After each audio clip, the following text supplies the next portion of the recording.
Go ahead. Jeff, hold it. Representative Walker, do you have anything to say? No, it's Friday afternoon. Go right ahead. Go right ahead, Jeff.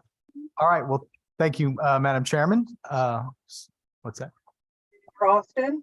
We'll pull up our deck on your screen there. We'll get going. This is our presentation for the governor's proposed budget for fiscal 24 and 25.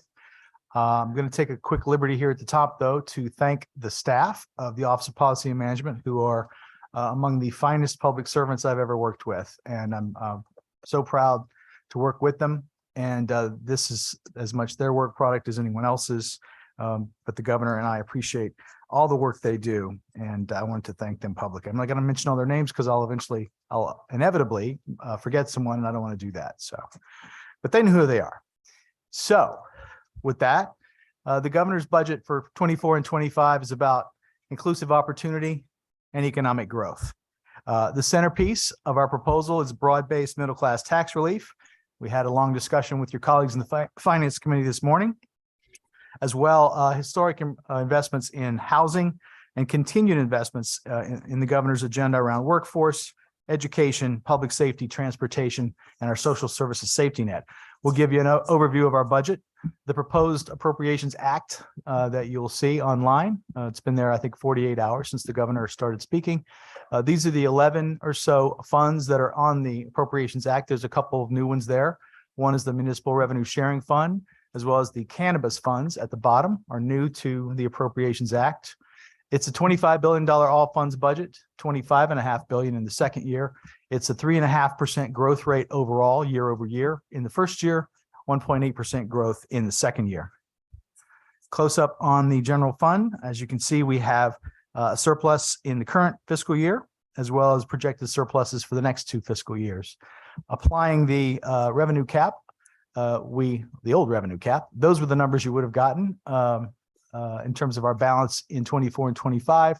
We're 56 million better in the first year, 114 million better in the second year, based on your action yesterday. We're going to use some of our surplus to pay down some gap bonds. Gap bonds were entered into a few years ago with covenants requiring us to make that $120 million a year to deal with a gap deficit. This is an accounting thing that was enacted about 10 years ago. If we get out of those bonds for $211 million, we'll save debt service going forward to $58 million, as well as making that $120 million available for other purposes. We're eliminating $315 million in ARPA funds that we used for revenue replacement. So we'll be able to say that we've balanced our budget consistently without federal funds. And we'll be depositing the current year surplus after those reallocations, as well as with the volatility cap deposit, will give us an 8x savings of $200 million in fiscal year 25. Budget reserve fund close up. As you can see, we are it's above the current 15% threshold, and will also exceed the new 18% threshold in each of the next 2 years. Leaving sizable deposits available there for the unfunded liabilities in the third line for every year. One note, since yesterday's changes, moving from 15 to 18% next year, with the excess surplus next year, as well as volatility cap deposits next year, about 600 million will come out of that to make it to the 18% threshold. So that deposit in the second year, second column, will have to decline somewhat to get us those numbers, but sizable deposits going forward in the unfunded liability. We'll move on to our revenue proposals. We'll touch on those briefly for you. We spoke to the Finance Committee about this morning. We've got the centerpiece is our middle class tax relief, which is composed of an income tax rate cut in the personal income tax. 5% is going to 4.5%, and the 3% rate goes to 2%. It has that fiscal impact that you see there. We are restoring the earned income tax credit. I'm sorry, we are advancing the earned income tax credit by 1/3 and benefiting people in that lower working class range. That's a permanent recommendation going forward. We're making this is where we're going to restore the pass-through entity tax credit to its original 93%. That's a 60% impact overall, only 12%, however, in the general fund, because that's one of our volatility cap revenues. So 48 million would be a loss to the volatility cap. We've got an item for the human capital investment tax credit. This is under the corporation business tax. We're going to increase that base credit from 5 to 10%. Of note, we're going to increase the base credit from 5 to 25% for childcare expenses that corporations make for their employees, or if they establish a childcare center on their site. If the General Assembly enacts all of these four provisions and adds it to the previously enacted relief in this administration, by the end of this biennium, we will have achieved $900 million in tax savings for the citizens of the state. Next slide is I mentioned the gap deficit bonds. The Tobacco and Health Trust Fund was stood up again last year. It had been dormant for many years. And there was a revenue transfer of $12 million last year. That board has not yet been reconstituted. There are some appointments still to be made, but when it gets stood up, the $12 million will be available for them to allocate for tobacco prevention activities. We're proposing an additional $6 million in each year of the biennium, so they'll have about $24 million to allocate over the next 2 years. We're recommending discontinuing the connection between the iLottery online draw games revenue to the debt-free community college. That revenue will not be enough to support that program for several years. So our recommendation is to simply discontinue that connection, general fund appropriate the debt-free community college, and we've got a recommendation for that. So moving to the cognizance of this committee, the expenditure proposals. The first slide is your Cliff Notes version of our current services adjustments, and you can see in the narrative where all of these are dealt with. But this are the adjustments that we make, as you know, to get to, before we start adding or subtracting from the budget, these are the adjustments we made to the current services. As well, our policy proposals are listed on the next slide. Again, there are slides in this deck that explain all of these, and we will get to those shortly, but this is your handy list of all of our policy proposals and their fiscal impacts. Our first theme is education, workforce, and economic development. The governor is proposing that we expand affordable housing investments by $300 million of each year of the biennium. That's $600 million overall, an historic increase in capital investments in housing in this state. Some other items there around the housing issue. I won't linger on all of these. You've had this on our website for about 48 hours, and I know you want to get to questions, so I'm just going to hit highlights on each page. The next slide is for K-12 education. We are continuing the phase in of the ECS increase over this decade. It will cost $46 million in the first year, $91 million in the second year, continuing that multi-year increase in the state's contribution to education funding. We're also continuing to implement the chef settlement. We've got some new ARPA investments in education I'll highlight for you. There's money being made available to increase dual enrollment. This is opportunities for our state colleges and universities to work with high schools to give some high school students a head start on some college classes. It's understood that to the extent that kids do that, they have a higher likelihood of going on to college and getting an advanced degree. We're proposing some ARPA money to support learner engagement and attendance. This is a home visitation program where we're trying to do something about the persistent absenteeism that we're seeing in the wake of the pandemic. We're trying to get some services or supports to those families where the kids have gotten out of the habit of coming to school and learning. As well, SDE is going to get some ARPA money for addressing the professional supports necessary to address academic recovery. That includes working with doing something about the paraprofessional shortage and upskilling our paraprofessionals for skills they need in the classroom. For some context for the K-12 education discussion, we wanted to provide this slide. There's actually two slides in our narrative. This is one that we have in our PowerPoint, indicating the bars indicate the ECS growth over this decade. It's been increasing every year since fiscal 18 through fiscal 28, hundreds of millions of dollars being allocated to the towns over this decade for increase in their education cost share. But the K-12 census, the number of kids being educated in our schools in this state, has declined. Since 17, this graph shows it's down 25,000 students. If you took that back several years, it would be several tens of thousands more. So at a time when we are seeing a decrease in number of students in our K-12 schools, we're actually increasing education costs by quite a bit. So our per pupil investment is increasing all the time. And in fact, we're number 2 in the nation in per pupil investment. In the area of early childhood, we're making new resources available for the Care for Kids program. It's a 10% increase for the licensed providers, 5% for the unlicensed for each year of the biennium. As well, some ARPA funds being made available to support additional enrollment in Care for Kids. And for the school readiness and child daycare contract providers, an increase in their rates is provided in the second year. First year, I believe Commissioner Bai is using some existing resources for that purpose. We've got a little bit of the history here of the early childhood budget. As you can see, general fund appropriations and budgeted carry forward, as well as federal funds, have seen historic increases recently, peaking in fiscal 21, but we are showing growth in each year of the biennium.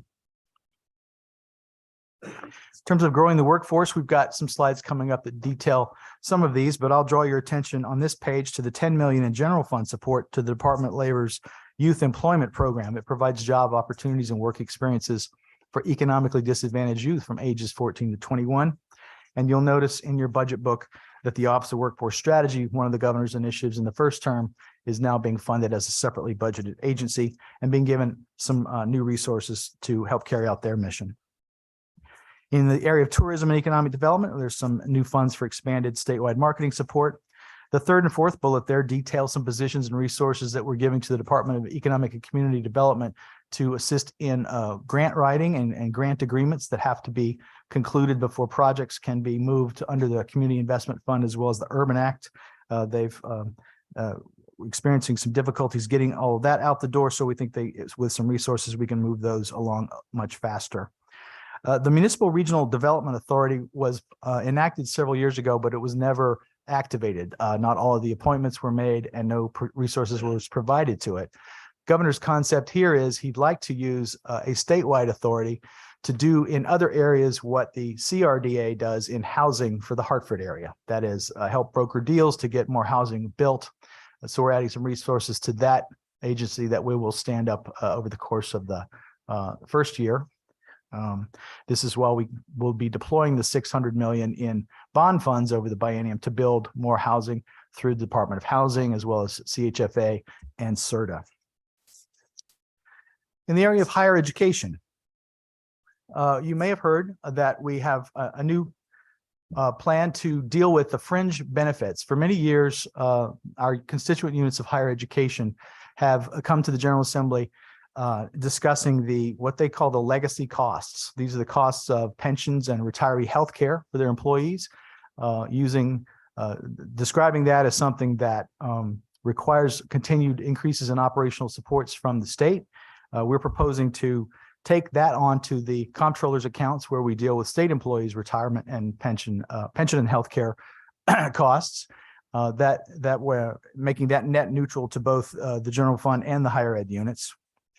We expect in the case of UConn, this will allow them to make a much more attractive profile in terms of leveraging research grants. They'll have a much smaller fringe rate. It's currently about 100% fringe. It would drop to something more like 30% fringe. So they should be able to realize far more in the way of research grants in the years ahead, giving them an extra tool to strengthen their financial position. We're combining the UConn and UConn Health Center block grants into one to signal and emphasize the one UConn policy and to highlight partnerships that they can form within their organization there and realize some efficiencies, break down some silos, and again, do more to share the burdens there and get their financial situation in a better place. We're also providing one-time operating support. This is ARPA money. There's some ARPA money still around, and we're programming some more for them. This is on top of their baseline appropriation, and we'll have some charts on that shortly. In the area of the Connecticut State Colleges and Universities, the debt-free community college, I alluded to that earlier, $15 million in the general fund for both years, appropriating that from the general fund for the first time, signaling our commitment to colleges and universities and the programming and the needs they have to make themselves more competitive in that marketplace and to retain students. As well, the guided pathways is a program of it's a relatively new program where they've hired a variety of counselors to work with the kids to keep them in school and get them to graduation. Again, increasing the outcomes for them. Well, we're always interested in anything we can do to assist the colleges and universities in the marketplace, the difficult marketplace they're in. And we'll talk about that in a second. We are also recommending an increase by $4 million in the Roberta Willis scholarships. These obviously support kids going to both UConn, the colleges and universities, and our independent colleges. We have a graph here, bar graph here, showing you the history of the UConn and UConn Health Center funding over the last several years. Since fiscal 18, you can see we've gone from a baseline appropriation of $613 million to a projected $776 million in the coming biennium. This current biennium that we're in, 22-23, they have peaked in terms of their support. The yellow there is the federal funds, the ARPA allocations that are, of course, beginning to be used up and they are not recurring. They're one-time funds. As well, we've been able to use some surplus carry forward in recent years. That's the orange block you see in both 20 and 21 and 22 and 23. What we're proposing for the current biennium is they're in, what is that, fuchsia? It's about 110 million for UConn and UConn Health. It will, we hope, begin to taper them down to a more sustainable level. We will have to live in a world without those federal funds very soon, and we hope to get them there over the next biennium. This slide shows the colleges and universities, same thing, peaking in this current biennium in terms of federal supports, taking them up to over $1 billion of support, adding up the baseline appropriation plus the surplus carry forward and the ARPA allocations, previous ARPA allocations. Again, the sort of purplish pink there is proposed remaining ARPA allocations to get them a little more support as they go forward in this post-pandemic period, but tapering them down back to a more normal level of state support. As you can see in 18-19, they were at 595 million. We're growing that base appropriation to 754 in the current biennium. We've added a line graph on this to demonstrate some of the challenges that colleges and universities in our state, the regional colleges and the community colleges and regional universities have in our state. This details the drop in enrollment. They're down by 30% over the last decade, and they're having some real challenges with their business model. Again, we're hoping to be able to get them to a more sustainable place with this support, this extra support during this biennium. In the area of health and human services, we have a number of themes here. We're starting with health equity and affordability. We've got a number of proposals that we are putting forward to deal with the unwinding of the public health emergency. As you know, the federal government is declaring that ending, I think, in May.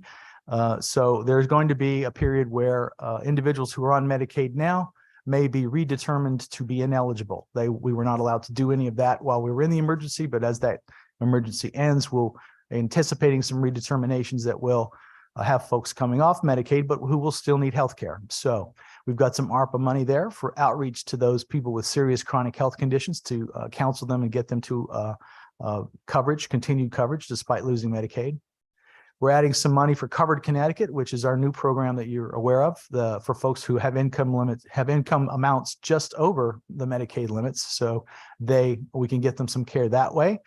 But if they don't qualify for Covered Connecticut, we will have 10 million ARPA there to get the first 2 months of their premium payments on the Access Health Exchange to get them eligible for some of the federal subsidies there. You've heard quite a bit about our medical debt erasure proposal. It's a new proposal. We got wind of it from some municipalities in the Midwest and at least one in New England. It's a new idea where a nonprofit organization will receive these funds. We're going to use ARPA funds here at 20 million.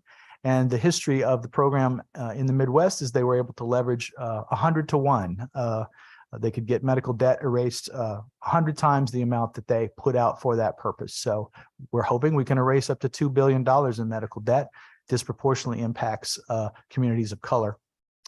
As well, we're going to be trying to work with a multi-state consortium to negotiate discounts on prescription drugs. We've got some new resources to the Office of Health Strategy to further the benchmarking initiatives they're working on and other affordability activities they're working on there to try to lower the cost of healthcare in this state. We've got some support in the general fund, $2 million in fiscal 24 to support out-of-state individuals who may be coming to our state seeking reproductive health services. We'll move on. Improving health outcomes. In the Department of Consumer Protection, they have the prescription monitoring and reporting system. We're going to propose giving them some new resources that will allow them to keep track and keep records about prescription drug abuse, including the opioid crisis, and hopefully inform some better healthcare decision making. We're adding coverage in the Medicaid program for periodontal services, as well as DPH is getting some resources to study infant deaths and to provide some recommendations about improving health disparities.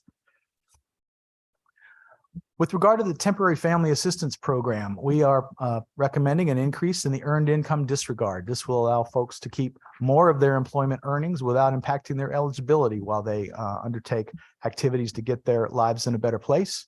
As well, we're doubling the asset limits, which limit participation in TFA as well as SAGA. The community action agencies are in line to get 10 million in ARPA under our recommendations to continue to distribute some supports to individuals and families facing hardship. We've got a new federal suicide and crisis lifeline that we have to fund, and we've made resources available for that. One more thing on this slide, nursing homes sometimes need, some of our nursing homes need some specialized infrastructure to deal with their clients, and we are making $4 million in ARPA available for capital improvements for some specialized services at nursing homes. With regard to the residential care homes, which are an important part of the continuum of care in our state, they are experiencing some difficulties in this market. We're in danger of losing some, so we want to rebase their rates to try and give them some supports, as well as some ARPA money there for capital improvements to deal with some outdated health and safety situations at some of their facilities. It's hoped that we can stop the bleeding there and keep those homes going and hopefully encourage others to get into that line. We're also adding agency-based PCA services, the personal care attendant services, as an option for those individuals that choose not to self-direct while remaining independent at home. This actually saves us money in the first year, $12 million in fiscal 24. It will, however, result in a cost in the second year. We've got some capital ARPA available there for mobile vans to support some of the free clinics that operate in our state. And we are asking for a position at OPM to coordinate autism services across state agencies, identify gaps, and coordinate those services. We do provide in our budget for some caseload growth for DDS and their clients, especially for day services and residential supports. As well, we're making some money available for caseload growth in DEMIS for discharges and transitions in their system. In the area of municipal aid, we are not changing municipal aid. We're not cutting municipal aid. We'd like to simply reorganize it. We have a fairly complicated system today. It's partially on budget, partially off. One of the issues with the off-budget piece, which is the municipal revenue sharing account, is it's funded by a 0.5% of the sales tax. As you know, you enacted a new tiered pilot system last year, and under that new law, we were required to wait until the sales tax revenue accrued in the account so that we had money available to disperse. We had until the springtime to do that. The towns, of course, were used to getting their pilot payments in the fall, so we undertook some efforts administratively to make that happen. In order to ease that process going forward, we're, as well as, well, for other reasons, which I'll talk about in a second, we are proposing a new way to deliver municipal aid on the next slide, to bring all of these 5 different grant programs, which are the non-education general government grant programs administered by OPM, into one place. In the Appropriations Act, we're calling it the Municipal Revenue Sharing Fund. Brings all of these grants online under the spending cap. And it means it would be as part of the Appropriations Act. So at the beginning of the next fiscal year, the act itself would give us the authority to disperse pilot and other payments at the beginning of the fiscal year without waiting for any accrual of the sales tax in the account, the off-budget account. It looks like this on the next slide.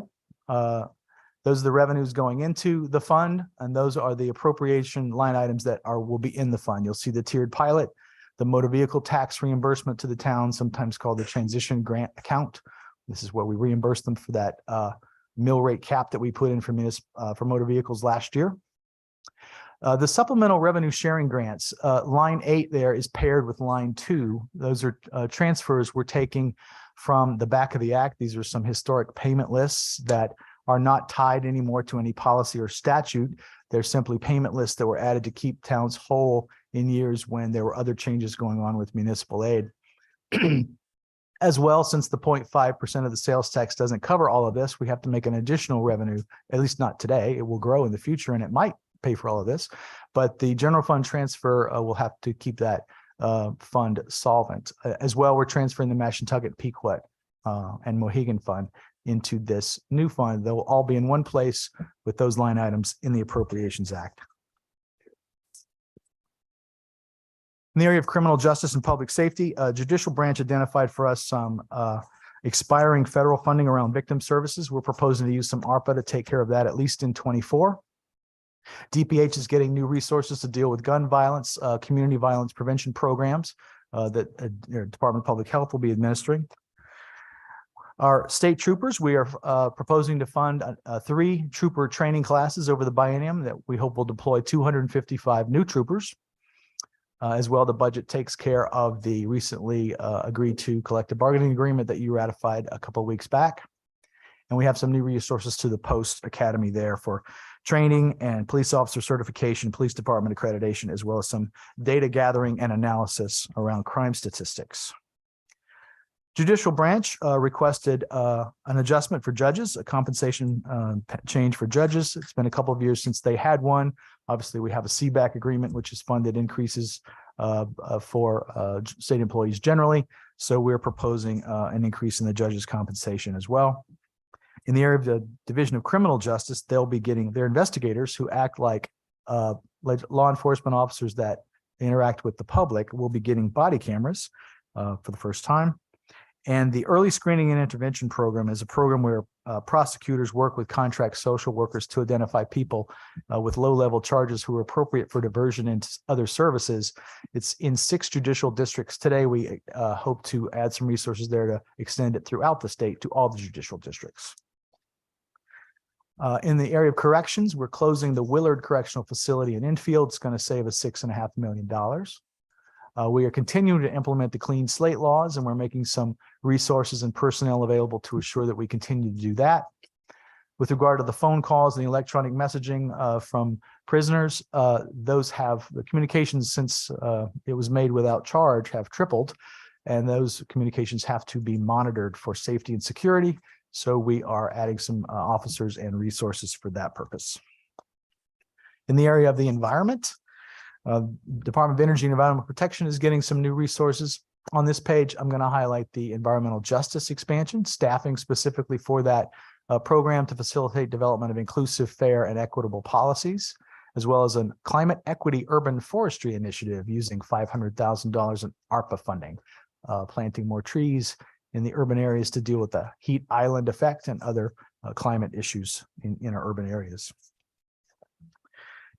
With regard to solid waste management and the future of the Mira plant, as you know, the Mira plant, the waste energy plant in the South Meadows of Hartford, has closed. The state now faces a solid waste disposal deficit or a lack of capacity. So the governor is proposing a legislative package for waste reduction, as well as a temporary authority, quasi-public, that will take over from Mira and oversee its wind down. It's hoped that with these resources and this initiative, we'll be able to successfully do that, as well as manage that site going forward. It will have to be assessed in terms of its environmental contamination. Likely will require some resources to remediate, but hopefully we can redevelop it and put it back on the tax rolls in the city in the coming years. We're proposing alongside that, well, we talked about this in the Finance Committee. There's a solid waste assessment that towns pay now. It's $1.50 per ton. We're proposing to increase that to $3 per ton for in-state disposal, $5 per ton for out-of-state. This is to raise some funds to support municipal programs to reduce waste. give them advice and information about that and support them in ways going forward on waste reduction, as well as hopefully creating a revenue source should we need to fund infrastructure for waste management going forward. That assessment could form a revenue stream for revenue bonds so that we wouldn't have to do general obligation bonds to build a new facility. In the PUC fund, Public Utility Control Fund, this is not the general fund. Bureau of Energy and Technology Policy is getting some new positions to capture some federal funding opportunities, and we hope unlock clean and alternative energies that the state can get access to. In the area of other initiatives and proposals, departments of banking and insurance have identified some needs in the emerging complexities of their markets. For banking, it's cryptocurrency and cybersecurity, as well as more of an enforcement focus for fair credit and truth in lending and the other consumer protection activities. Obviously, these are not the general fund. These are industry assessments. So those industries will be paying for these resources. Same for the Department of Insurance. There's some issues around technology, data, and predictive analytics, and they need some resources to deal with all of that. In the area of the IT optimization, we talked about this quite a bit last session with the chairman, and where we've landed this year is to move the positions that are affected by this to the Department of Administrative Services to provide IT services back out to the rest of the executive branch, but leave the funding at the agencies themselves so that they can facilitate and more clearly claim reimbursement from federal agencies where they have reimbursable expenses related to the activities that they are undertaking, that the funding remaining at those agencies will facilitate that. In the area of cannabis, this market has emerged and the Social Equity Council was set up to regulate the entry of new actors in that market. In the construction of this budget, we were able to get all of the agencies' costs, the state agencies' costs to regulate and administer the cannabis regulation onto the general fund or the special transportation fund, depending upon the agency, leaving all of the cannabis revenue available to the Social Equity Council to budget as it sees fit. Our concept is that they will provide recommendations to us that we will vet, and then we will present them to you for enactment in the eventual budget. You can see there what the projected revenue from the cannabis sales is in the next 2 years. That will form the basis of the Social Equity and Innovation Fund appropriations. There are some one-time revenues that have accrued with the opening of those markets. I'm told that the latest number we have for that is about $42 million that is available for disbursement according to the purposes of that statute, which include community reinvestment and workforce development in those census tracts that were most affected by the war on drugs. We expect that the Social Equity Council will make a recommendation concerning disbursement of that $42 million that we will bring to you and include it in, we hope, it will include it in the ultimate budget that we negotiate and agree on at the end of the session. As well, DEMIS gets money in the smaller Prevention and Recovery Services Fund to deal with issues, health issues, and mental health issues around cannabis use. In the area of transportation, your transportation fund has a operating surplus this year, and as well as projected surpluses for the next 2 years. It also has a healthy cumulative balance in each, not only this year, but in each year of the biennium. Surplus is declining a bit. We're actually projecting it to be in the red in 26. So we may have to make some adjustments in the transportation area going forward to make sure we stay in the black going forward, but that is a discussion for another day.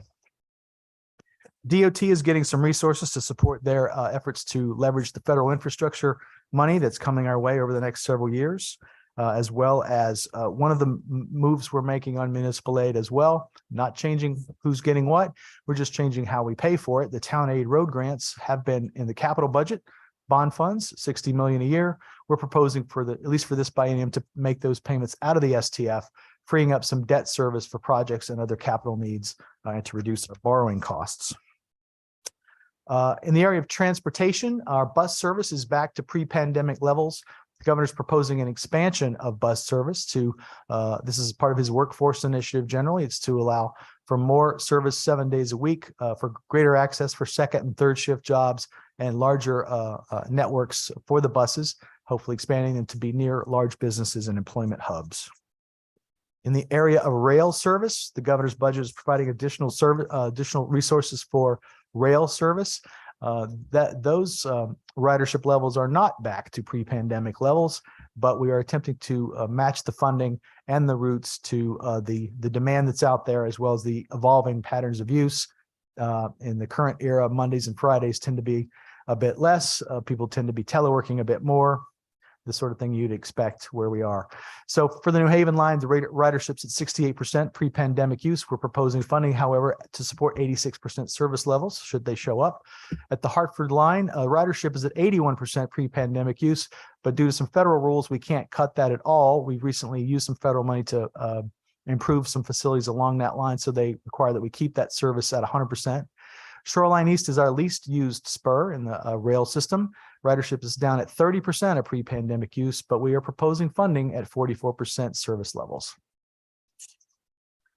In the area of ARPA, this is the federal funds that we have been allocating, or you've allocated over the last year or so. There's some left over. We freed up $315 million of ARPA by taking out the revenue replacement programming that we did, as well as reallocating about $120 million of other line items that we didn't think needed the money after all. So as you can see, the largest by far is the higher education support. On top of their baseline appropriations, we're giving $250 million to the constituent units of higher ed to get them to a more sustainable place in terms of state support. And you can see the other themes there as we go forward. Prior to yesterday's legislative action, we had $117 million remaining in ARPA, but $60 million was allocated for school lunches for the balance of this year. So that number drops to about 57 remaining if you took all of our recommendations for ARPA. In conclusion, this is where the applause comes.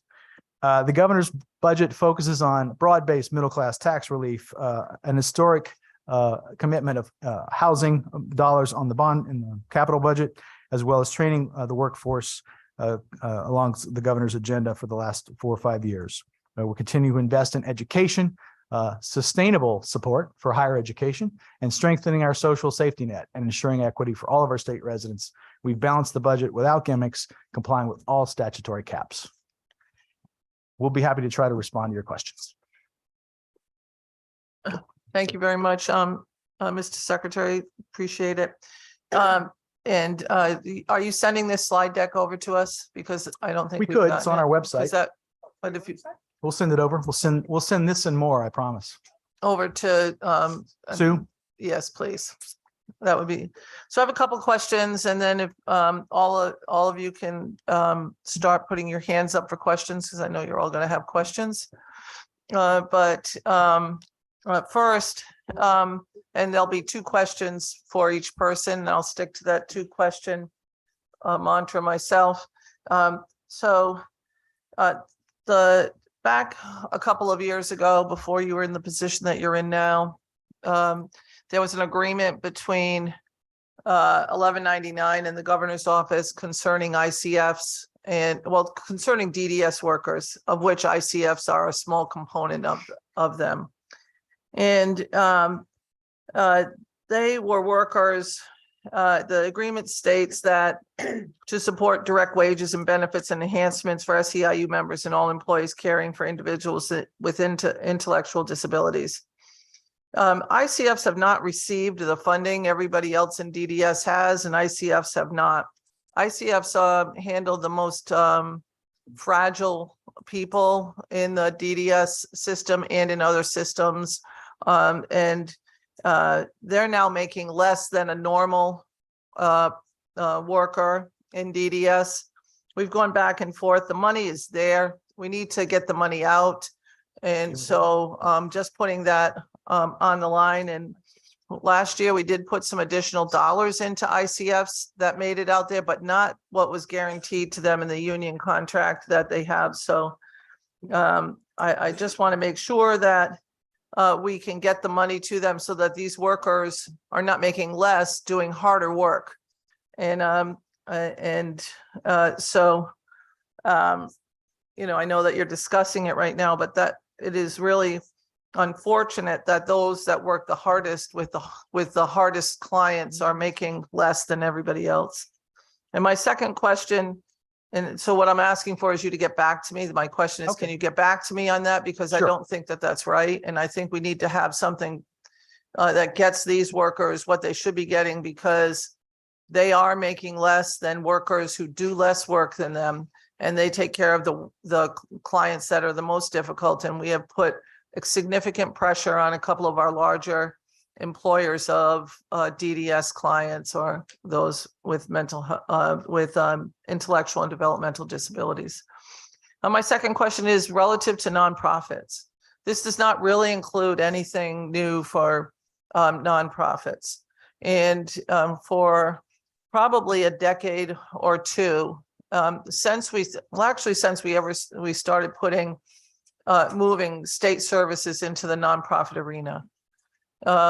We did it so that we could save money, and the only way we save money is by not paying workers. That's it. You know, there's no other way. They still have to pay for insurance and food and all the other things. And they pay for those all at the same rate that they did when they were in the state service. The only thing they don't do is pay workers. And so we had Representative Walker and I had a 5-year plan to roll out for the nonprofits.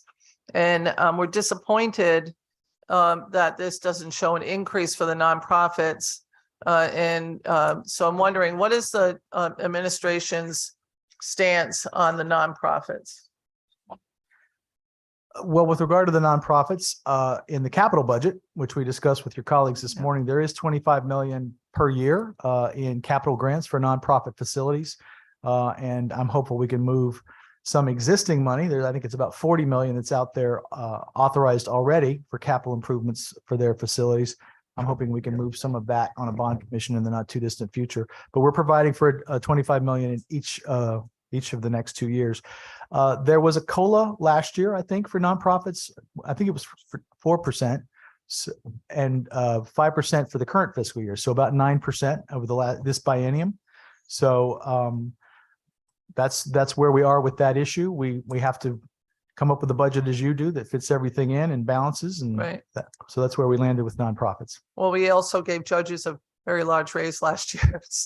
You know, I mean, I think that these people make less than anybody else, and really we have decades to make up because we have not really done this, and these people are not people that are you know, making 6-figure salaries. So I think that that's unfortunate. It's something that I know I'll be looking at in the budget to see what we can do, because I think that it's not a fair assessment.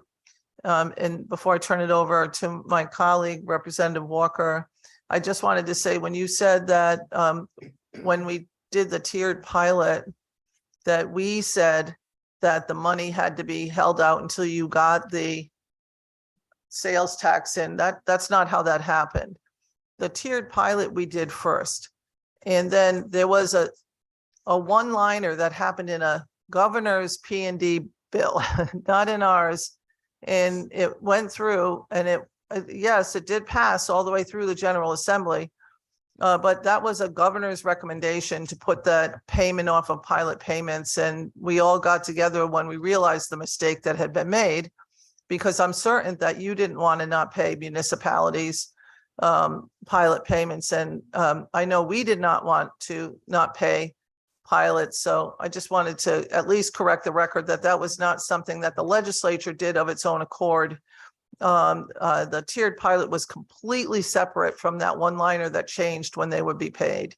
So if I may, sure. When it's off budget, that's the trouble with being off budget. If the money's not there, we literally don't have it. We don't have the authority to spend money if it's not there. I'm just saying that, Jeff, you said that it was something the legislature did when it was the tiered pilot, and they were completely different. Well, it was in the bill that passed that we signed. So my in a apologies P for and D putting it in bill those that had terms, but nothing to do with pilot, that Okay. should have been sent to Approps, and we Well- would not have let that happen. I recommend that we change it this year by bringing Yep. it on budget, and we'll have authority at the beginning of the We'll- fiscal year. We'll to be disperse talking it. about that too. Thank you. Representative Walker. Since you brought that subject up, why don't we broach that, what did you call it? Municipal Revenue Sharing Fund? Yes, ma'am. Okay, so can you tell us what are the funds that are going to be put together? And in that, can you tell us which funds are off budget now? And tell us how much in the general fund do we lose by making this happen? There's nothing there's no change in municipal aid. Towns will not get any less money. They'll get the same money. On slide 41, you can see how it works now. Those five, I don't have slide 41. in I'm front of sorry, me. we'll bring it up. That's a good But idea. on slide 41, you've got the five funds out there separately. The tiered pilot, the motor vehicle tax reimbursements are off budget, paid for by the 0.5% sales tax. That's in the MRSA, the Municipal Revenue Sharing Account. And the other three, the stabilization grants, the historic payment lists, as well as Mashantucket, Pequot, and Mohegan, and municipal revenue sharing are on the general fund. So we would bring them all together into the municipal revenue sharing fund in one place for transparency and clarity. They'll have line items that everyone can see what the numbers are every year. And it will, as I say, give us the authority at the beginning of the fiscal year to disperse all those grants at no less value than they are today to the towns. But what does that do to the cap? We rebase the cap when we add expenditures under the cap, so it went up. So what is the loss in the general fund? Okay, how much money are we going to not have once we move the funds? So since you rebase the cap, you're not losing anything. We've included this proposal with all of our other expenditures, and our cap room is 57 million in the first year, about 400 in the second year, even with this maneuver. Okay, so I was told that there was a loss of about 117 million. No? No. Okay, so they didn't, okay, all right, and then the other question that I have is on the charter schools. Yes. The charter schools, have you changed the way their funding is in this budget? No. No change to the charter school formula. The charters have, they've been phasing in the weighted funding over the last few years. And so did you change that in this budget? No. So there's no change in the allocations for charter schools?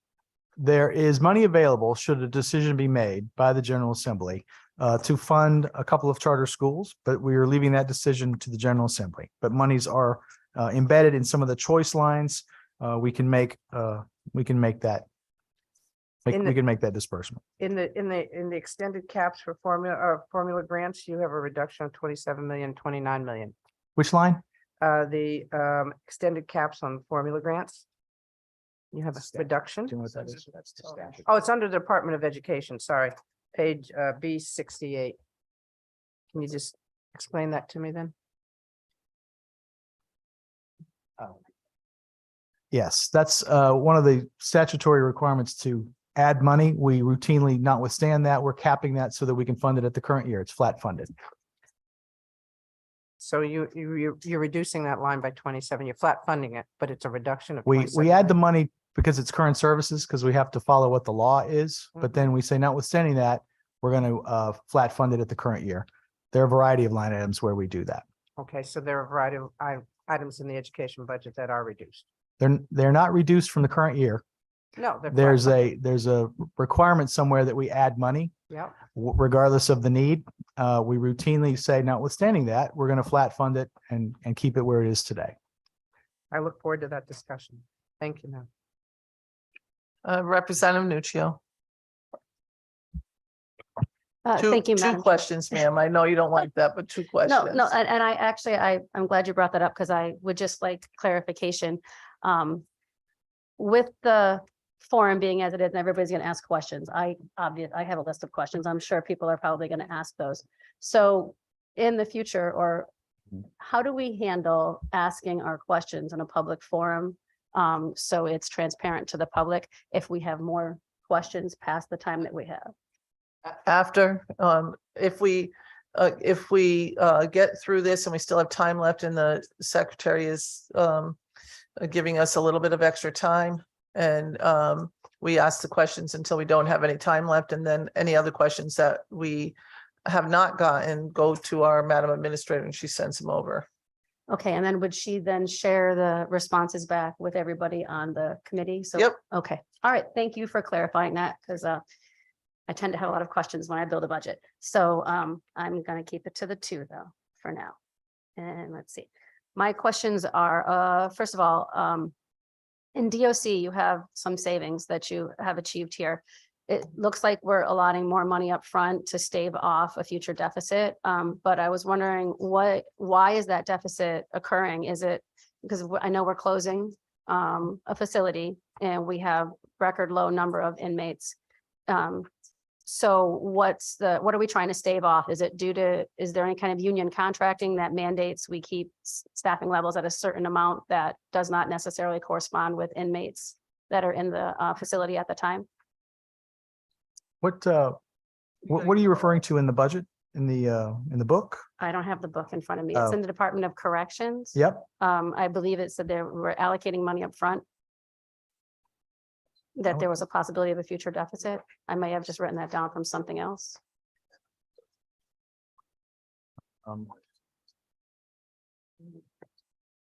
Yeah, we have 2 reductions. One annualizes the existing wage agreements and one removes funding for the payroll that we don't need anymore. Oh, somebody's echoing. Yeah, there's a reduction in overtime costs. Is the staffing, I guess, if we're at a record low or we're at low, and we're closing facilities, has the staffing been adjusted to account for the reduction in inmates and the closing? Like, are we staffing at the appropriate level for the amount of inmates that we have? To the best of my knowledge, yes. Okay, Commissioner Kiros hasn't reported differently to me. okay.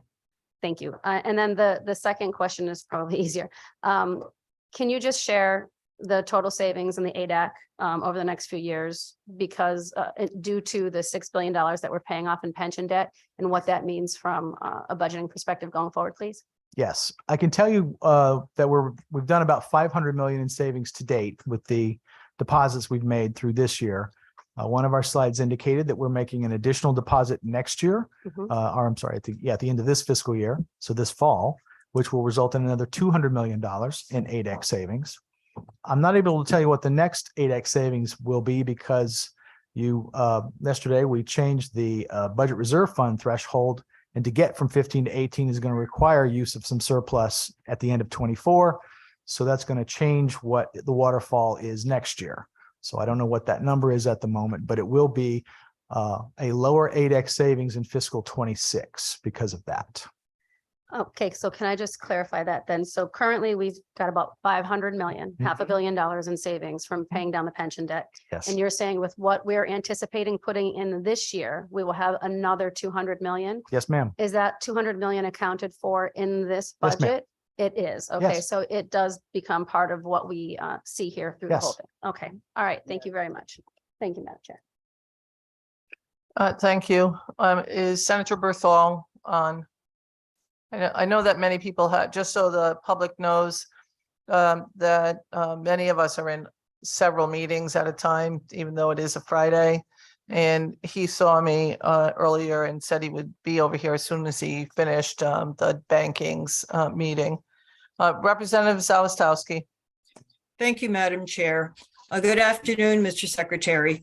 Have some questions concerning the Municipal Redevelopment Authority, MRDA. Yes. I was involved in P&D at the time when that became the legislation started back in 2018 on this. And there were some, so I've got some passing familiarity in what it was expected to be. It seems as if there are going to be some changes made by OPM and the governor to its mission. And I wanted to find out what the plans were and whether or not they'd be able to have, whether or not you're going to be needing some enabling legislation on any of these changes. And I might as well give you the second question as well right now. is MRTA does have some in the original legislation bonding authority, with the bonds, actually the state being on the hook for any defaults. And I wanted to find out if the state is considering any of these obligations as contingent liabilities, and whether or not this actually impacts the bond cap. Thank you, Mr. Secretary. Thank you. We'll be looking at that closely, probably for midterm adjustments. We're not proposing any changes to the MRTA statute at this time.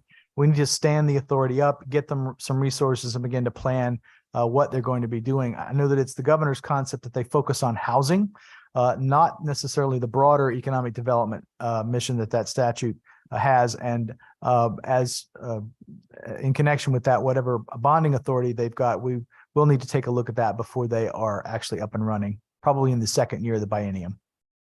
Thank you. I'd be interested in what your thoughts are going to be on that. And if you could share that with the committee when we break down into the working groups. So thank you very much. And thank you very much, Madam Chair.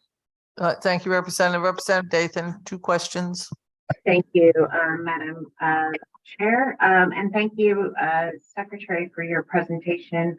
I'm going to first just make a comment, and I echo Senator Austin's concern on, the employees and how much we're actually paying the people within our nonprofits. We have a workforce crisis in our state, particularly those that serve our safety net. And we really need to address that. And I really hope that the new Office of Workforce Development will be looking at this crisis and how we can develop that workforce, because it is very important.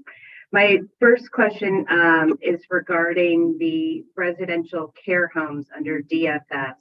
We have a reduction there, and just wanted to find out,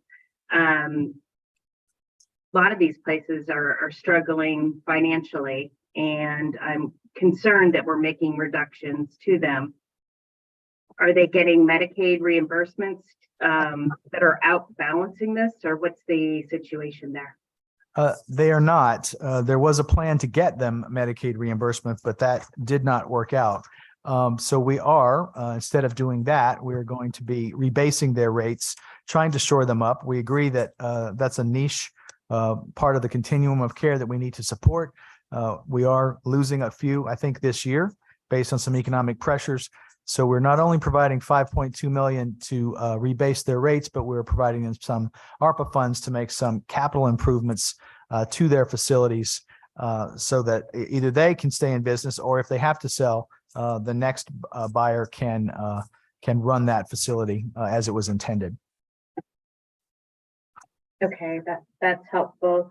I'm going to get back in line afterwards, but I do have another second question on the independent living centers.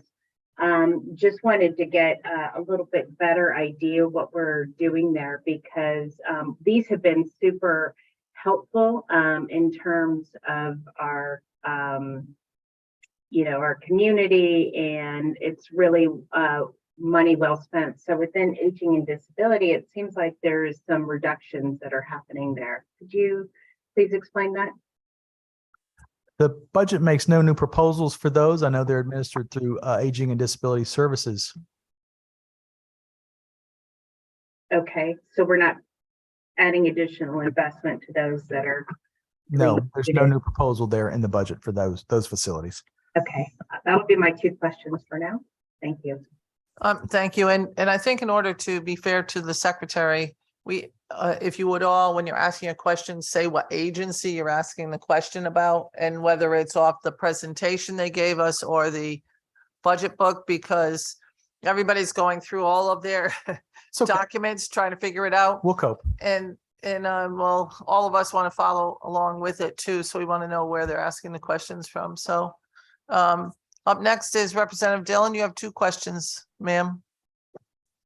Thank you very much, Madam Chair. Good afternoon, Secretary. I'm assuming that that we'll have the opportunity to spend a lot of time with the executive branch on some of the subcommittees that I do serve on. So I'm going to ask you 2 questions about subcommittees I do not serve on. The first, I guess, is a request for more information about higher ed. There has been a fairly strong public reaction down our way because of the protective feelings about Southern and about Gateway, and I have a lot of faculty at UConn too. So I don't know if you want to go into all of that now, but I really want to say that very clearly. And I know your job is tough. I'm not saying it in a confrontational way, except that I expect that we'll have a lot of conversations about that. Is there a question there? No, ma'am. No, sir. I'm sorry if you're a sir. My second is a question, and that concerns your proposal for the banking department. Hmm. Are you proposing to regulate cryptocurrency? Commissioner Perez does have some consumer protection laws that he has to enforce around that. I don't know the details of what he has in mind there, but he's asked for more resources to cope with that emerging issue. I'm sure at your subcommittee meeting or the subcommittee meeting, he can go into detail about how he plans to do that. I wonder because I proposed regulation in 2018. And at that time, I believe the administration was concerned that the courts had said that cryptocurrency was a commodity, and now it appears now the SEC is moving to enforce. It would be helpful so the administration opposed it, and it didn't go anywhere. But I wonder if your administration or the commissioner could provide the committee with any guidance that you'll be providing to companies that operate in Connecticut Yes. prior to any enforcement actions, and that would be very helpful. And I also thought we should be paying for it with a transaction fee, and that would be helpful too. Yes, I'll be in touch with Commissioner Perez about that and what his plans are around cryptocurrency. There was a bill last year, year before last, where I think the industry was seeking recognition under our Uniform Commercial Code for their transactions, and I'm not sure how far that got, but I will check with Commissioner Perez. Okay, thank you very much. That's all, Madam Chair. Thank you. Up next is Representative Felipe, followed by Senator Lesser. Thank you, Madam Chair. Nice to see you, Mr. Secretary, and all of your wonderful staff. I have a few education questions that I'll save for the subcommittee, but I did want to ask about one glaring omission I see in this budget, and that would be the baby moms program. I was wondering what the reasoning for the omission was and what we're doing in lieu of that in this current budget. Well, what the governor thinks we should do is what we've always done, and what he's proposed significant new investments toward, is that we invest in young people, particularly young people from disadvantaged backgrounds, from the time they're born until well before they're 18. So we've got the new proposals around early childhood, child care. We've got the K-12 proposal to continue to fund the ECS formula, which is phasing in hundreds of millions of dollars as part of the new formula. It's being directed at those districts with higher need. We've got health and human services proposals that are dealing with those issues for folks in need. We've got the temporary family assistance expansions with the income disregard and the doubling the asset limits. The housing proposal around affordable housing, we discussed at length with the Finance Committee this morning, new bonding available to build affordable housing all over our state. Governor believes we should invest in people from the beginning. That has the best chance of changing the trajectory of their life. And that's why we did not offer a new proposal. That is an existing pre-authorized bond fund or bond authorization that's on the books. We did not offer a new proposal on it. I appreciate that answer. And Madam Chair, if you don't mind, I have a quick comment. I think that, I would never want to say that I know what your intentions are as an administration, what the governor's intentions are. But from this side of the table, I can tell you what it feels like. It feels a little bit like legislative intent is only a suggestion. Like it doesn't feel that if we as a legislature and equal branch of this government try to propose something with the best of intentions, especially when it comes to generational wealth for communities like mine, that it's merely a suggestion. It's just something that we have said, and then once it gets to the governor's desk, it can be turned into something else. It feels like in this particular case that it's almost a situation where we are being slowly forced into submission. And I just want to say that as we go forward, I would love it if this can be a collaborative process, if we can negotiate, especially around this particular topic, because all the things you spoke about, I agree with. Maybe not the ECS formula, because that's just current law, and I feel like we need to go further. But when it comes to investing in communities like mine, what's been happening hasn't been working. We were looking for something new. We had put it into a budget, and we're looking to see it through. I know the treasurer's office, current and past, we're looking to see that through. So we're hoping that we can negotiate around that, and it will not feel like this going forward.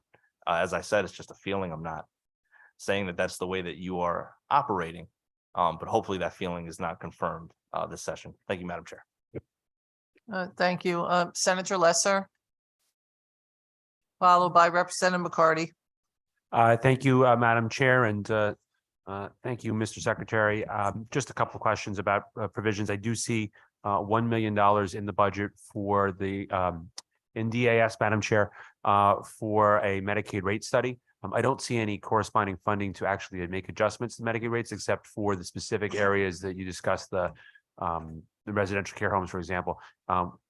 Is there anything in the budget? I saw you nod your head just now. Is there anything in the budget that would make general adjustments to Medicaid rates? No, that's the DSS budget. There is $1 million for a waiver rate study. There are a couple underway, one at DDS, one at DSS. We are planning a comprehensive study of the rates under Medicaid. We understand anecdotally and otherwise that they are too low in some cases, and they need to be readjusted going forward. We do not as yet have all the data, but I've talked to outgoing Commissioner Gifford as well as incoming Commissioner Barton Reeves about a comprehensive approach going forward on rates. We hope to bring that to you next session. So thank you for that, and I look forward to that, and we'll, I'm sure, have discussions about that. One of the big issues that we've been wrestling with is the public health emergency unwinding and redetermination. And I do see a proposal in here to pay access health premiums for 2 months. Yep. I don't see anything about pursuing federal funding, an 1115 waiver or 1332 waiver. What's the timeline for making that funding available? I assume it wouldn't be until next fiscal year. And has there been any appetite to look at potential federal funding for this? Well, I'm always happy to get federal funding to cover expenses here. And if there's some available for that, absolutely. It starts though with the 1 million ARPA for counseling for the folks with the chronic health problems to get them hooked up. We've got the covered Connecticut plus up of about 11 million in each year to get the anticipated new caseload that'll come on, as well as the premium support you indicated for access health subsidized premiums, subsidized coverage there on the exchange. Happy to explore any other federal funds that might be available for that. I'm not aware of them at this time. I think they're out there, but we'll talk. Thanks. Certainly. All set, Senator Lesser? I am, Madam Chair, Thank you. unless you give me more than 2 questions. No. Okay, then I'm all set. Representative McCarty, followed Yeah. by Representative Osborne. Thank you very much, Madam Chair, and thank you, Mr. Secretary, for your presentation. My question does go back to the use of the ARPA funds, and I'm talking about in the education arena. I'm pleased to see the investment in education and particularly also with the Care for Kids, but I noticed there was 35 million allocated for Care for Kids for new slots, and also in the education and K through 12, some of the ARPA funds. And I'm just curious as to whether or not there's been some thought about how to sustain those programs going forward.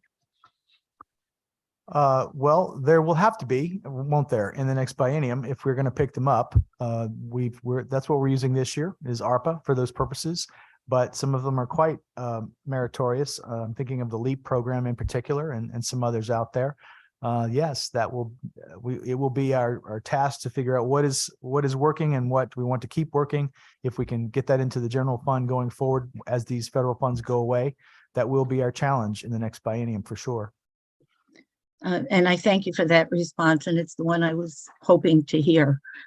So thank you for that. And then if you could just comment for a moment on the tourism fund and talk particularly about whether you're in support of competitive grants in that arena. Always supportive of competitive procurements, open, transparent, competitive, gets value for the taxpayer. In regard to what specifically, though, would we be competitively granting something? Are you referring to in the tourism area? Yeah, and that's what I was looking for more clarification to see. Instead of the you- line the- items for particular attractions to have Right. that's certainly something we could talk about. Okay, I appreciate that very much. Thank you. Thank you, Madam Chair. Thank you very much, Representative Osborne, followed by Representative Haddad. Thank you, Madam Chair, and thank you for the opportunity to, as a freshman, learn about all this. So thank you for your patience as I try to interpret it all. I'm a freshman secretary. Oh, well, perfect. Great pair then. So I'm taking a look at page B65 under the Department of Social Services in the budget book. And there are a few things about this page that I'm noticing. One is that we appear to be flat funding services for persons with disabilities. We appear to be flat funding domestic violence shelters. And I can see that. I can't say I'm not a little disappointed. But I'm really curious about that Medicaid number, about a third of the way down the page. I just don't understand where all of that will be going. How is that going to be spent? Is it going to my volunteer ambulance service that's only getting 47% on the dollar back on Medicaid? Is it going to physicians, to hospitals? That's my Yes. question. Yes, all of the above? Yes, So $3 billion in the line item. It goes Right. to a variety of healthcare providers serving indigent folks who are more disadvantaged, for which the federal guidelines allow us to get federal reimbursement. So that is going up year over year, and then it goes down a little bit, but And that's the state share of Medicaid. We get a like kind amount from the federal government that covers those services. so does this include any increase in the reimbursement rates, or is this just? I think current that goes reimbursement back rates? to the study colloquy I had with Senator Lesser. We are studying rates under Medicaid, and we hope to have a more comprehensive proposal for you on that going forward. We're aware that they're a bit out of date. They're probably inadequate. They're not as high as Medicare, but we need a comprehensive set of data to figure out what's the right answer, what's the right number for all of those different specialties and categories of care. Thank you. And Madam Chair, just my second question, those are all part of the first question. My second question is. I'm just letting you know, Representative Osborne, everybody tries to do that. We'll let you slide as a first-time legislator, but this is your second question. Thank you so very much, Madam Chair. It's sort of on the same topic. I'm looking at the Department of Developmental Services, page B55. And it seems to me that the increase in funding over on the increase in funding that we're seeing on the Department of Developmental Services, the 782,000, is really just a shift to DDS from DSS. Is that correct? That's correct. And so we're really flat funding our DDS services as well? Does that represent flat funding? Where's Judy? It's caseload growth. Yes, we do have caseload. That's right. We have DDS caseload growth as well as DEMIS caseload growth built in. Yes. So there's an increase. Thank you. Yep. And thank you, Madam Chair. So you're right, that's flat funding. It's just getting more people to take care of with the same amount of money. You're right, Representative. Thank you, Madam Chair. You're welcome. Representative Haddad, followed by Representative Kennedy. Thank you, Madam Chair, and thank you, Mr. Secretary, for your presentation. It's always good to hear from the administration exactly what they're thinking as they craft the budget, and we appreciate your presentation. I am particularly concerned about the governor's proposal in the area of higher education. And I wanted to ask you a couple questions about that.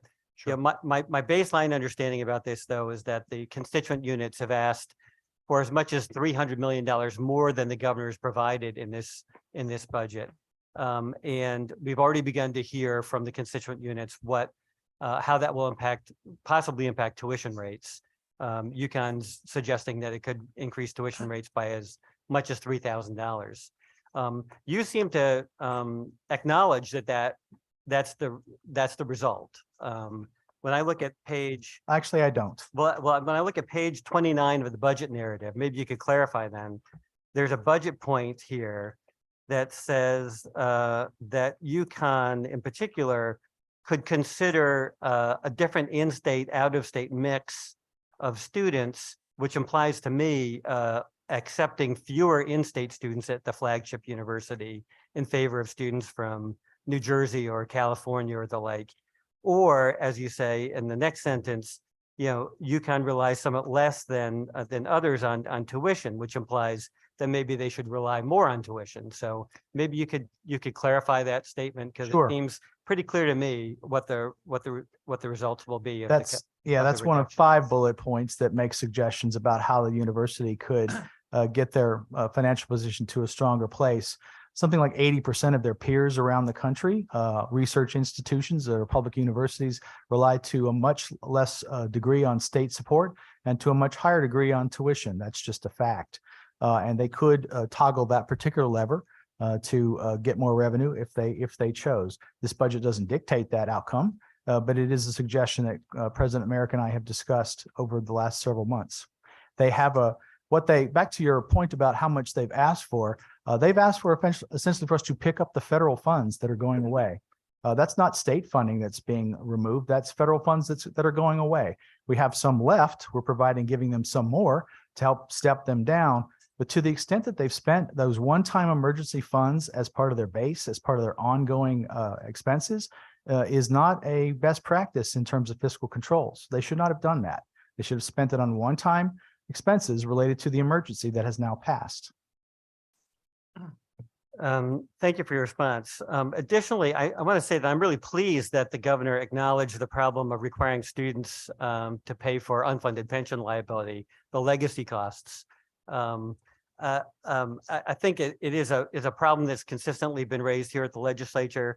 However, your solution requires a dollar-for-dollar reduction in the block grant. Yes. To cover those costs. And so, in fact, what the proposal does is it bakes that cost into what students pay. It takes it off. I am less concerned about the institution than I am about what my constituents. I have 12,000 undergraduate constituents at UConn who are part of in my district. I'm mostly concerned about them. And currently, UConn estimates that they pay about over $1,000 of extra tuition dollars to pay for these legacy costs, and a dollar-for-dollar reduction in the block grant bakes that into the budget scenario out at UConn. This debt was owed. This debt was incurred before these students were born. They're 18, 19 years old. We know that most of the legacy debt was owed. It was incurred well before they were born. And so I guess my question is, what's fair about asking these students to pay for unfunded pension liability? They're not being asked to pay for that. The reality is the pension costs are being taken off the university, put onto the comptroller's accounts where we deal with the state agencies' so-called legacy costs. So going forward, they won't have those costs. So they will literally not be paying them. What they have said to us over the years is that those costs drive their continued demand for additional operational supports at an unsustainable rate.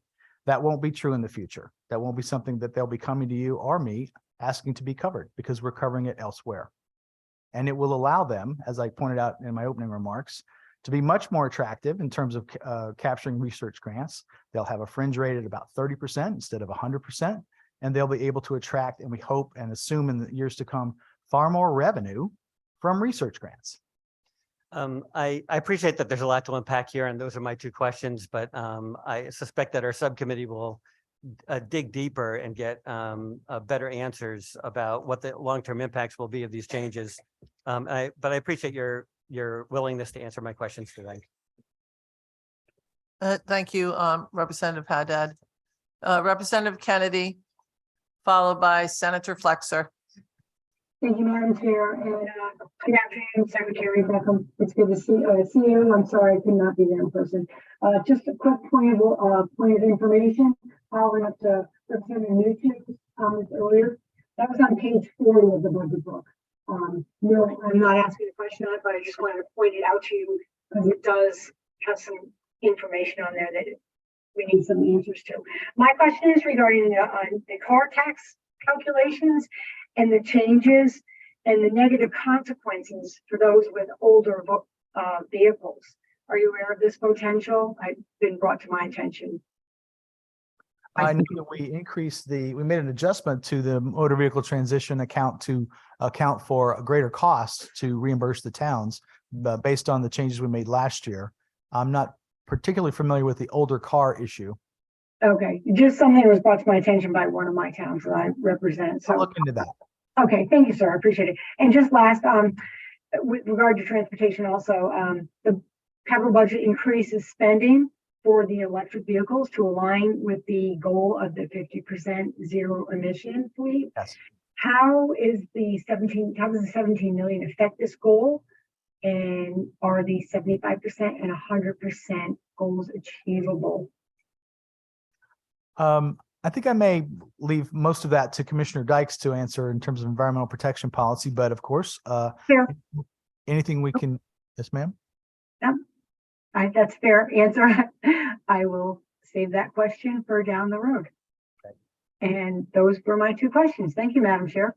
Well, thank you very much, Representative Kennedy. Senator Flexer, followed by Representative Porter. Thank you, Madam Chair. Good afternoon, Mr. Secretary, and I don't think I've had the chance to publicly congratulate you on your new role. And thank you for being here with us this afternoon. I want to follow up on some of the comments of my colleague, Representative Haddad. As you may or may not know, Mr. Secretary, I represent more college students than any other member of the Connecticut General Assembly, all at public institutions of higher education. And so I'm a little concerned with the way the ARPA funding is being framed. Our public institutions, and frankly, all institutions of higher education, like many institutions in Connecticut, faced a unique challenge during the pandemic. And so ARPA dollars going to those institutions were responding to a true emergency where revenues fell dramatically, where these institutions were no longer collecting tuition, they were no longer collecting room and board and other fees, and they were giving refunds to the students very appropriately. So to act, the conversation seems to me to be as if the universities and our colleges have been spending, had a gross increase in spending when in fact they were making up for a dramatic loss in revenue. And so while they do have an adjustment to make with regard to the shift of the ARPA dollars going away, this is a substantial cut to their funding. And so I'd like, there to be, if you could respond to that, and the idea that the ARPA dollars was funding to make up for revenue that just simply disappeared in the course of the pandemic. I agree with all of that. That's absolutely right. But federal funds going away is not our cutting them. That is the federal funds going away. Everyone knew the federal funds were going away. As you can see on the bar chart we provided in our narrative and in this PowerPoint, baseline appropriation has gone up every year by very considerable amounts, something like year over year, 3 or 4%. We're 776 million today. It was 613 in fiscal 18. Those were one-time funds. So by the logic of we've got to pick up all the federal funds, we've had billions of dollars coming into our state in the last couple of years, not just ARPA, but the ESSER funds, the higher ed HERR funds, as well as the municipalities have gotten billions of dollars from the federal government directly. By that logic, we would have to pick up billions of dollars of federal funds and double or triple our taxation of our citizens to cover all that. We're not going to do that. And we were never going to do that. And they knew full well we weren't going to do that. So they should not have, it's how they used it, not that they used it or got it. Of course, they should have gotten it and used it for the emergency purposes that you just described. But once those are done, you don't need them going forward unless you've built it into your base and you've used it for some ongoing. then yes, that will feel like a cut to you. You know, my coming to you and saying, please give me something, and you don't give me all I want, that's not you cutting me. That's me simply saying, I can't give you all that you want. I can't fit it into my budget. And this budget increases their block grants. In fact, your own Office of Fiscal Analysis on page 15 of your synopsis describes it that way, as an increase in their block grants. And we agree with your nonpartisan office that that's what it is. Thank you for that response. And I look forward to talking more about how the CBAC agreement affected the use of the ARPA dollars after the fiscal crisis of the pandemic ended. But in your other comments today around these budgets, you talked about other institutions in other parts of the country of public higher education. And, you know, it's quality of life thing. We often brag here in Connecticut about the things that make our state the best state in the country. And one of them is our educational system, and particularly our public higher education system. And I'm a little concerned that if we're comparing ourselves to other states in the country, they were part of some sort of race to the bottom. In 1991, the state of Connecticut contributed 50% of the cost of tuition at the University of Connecticut. And in 2023, that number is 26%. This proposal, well, I don't know the math off the top of my head, I think gets it even lower.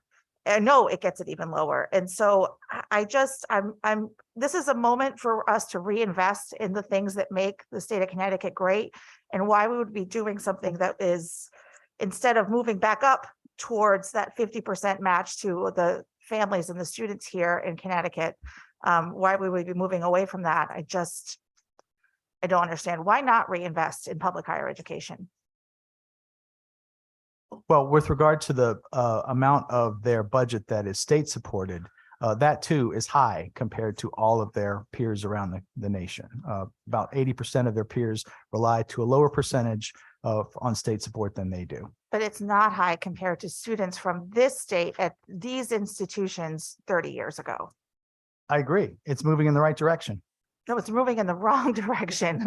In It's more like 1991, their we paid peers. 50% of the tuition, and Right. today we pay $1 out of $5. Well, they're not in the same market as their peers. They're in a market with the other research institutions that are public universities around our country, and they all get by with far less support from their states than ours does. Well, I will not abuse my 2-question limit any further, but I strongly disagree. Thank you, Madam Chair. Thank you. Representative Porter, followed by Representative Dathan. Thank you, Madam Chair, and thank you, Mr. Secretary and your team. I just want to go back and see if I can get you to expound a little bit on, you were talking about, and I'm asking about this because in my district of New Haven and Hamden, absenteeism is it's out of control. Yes. So the funding for the door-to-door engagement, how much is that, and what will that look like? $7 million. It's the LEAP program. I understand it's home visitation. They show up and we're spending it. It's expanding an existing program that's already operating, I think, in New Haven and other places. Okay, so I guess at this point, what I would ask for you to get to the committee to support this $7 million being expanded. What are the outcomes of this existing program?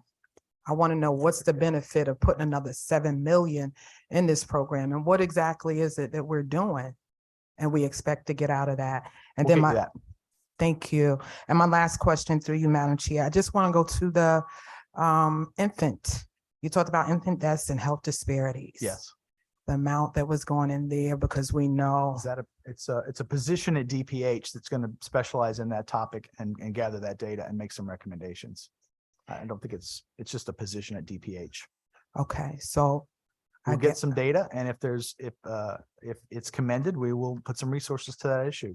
But we want some data and some studies done there. Okay, well, I guess I'll make a special request because I am doing a lot of work around Black maternal and infant mortality because the numbers are off the charts. Yeah. I would love to be involved in that. Okay.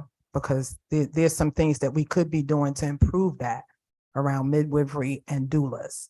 And this is something that we continually try to get done and haven't been able to do that. So I would like to see some of that funding. We have a governor's address. bill on maternal health, creating a licensing for birth centers, which should help, as well as certification for doulas so that they are welcome at the person's event. as well as we're trying to implement a statewide universal home visiting program, building off the pilot program in Bridgeport. That's where they visit mothers who just had a baby and see what services and supports they need. So there's an act protecting maternal health is a governor's bill. Okay, and I'll look for that bill. Thank you so Senate Bill much. 986. 986? Yes, ma'am. Thank you. And let's not forget about the midwifery, please. That's an important component of that as well. Thank you, Madam Chair. Thank you. Representative Dathan, followed by Representative Chaleski. And just so everybody knows, for those of you who have a computer and see you're on the list, I also have people that are not on a computer. And so I have them on a side list. And so I'm trying to interface the two. So if you think you're not getting called, I will be getting to all of you. So Representative Dathan, followed by Representative Chaleski, followed by Representative Reyes.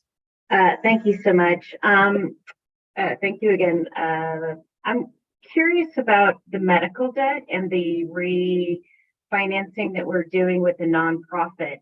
From my understanding, you're saying it's 100-to-1 basically payoff that erases the medical debt.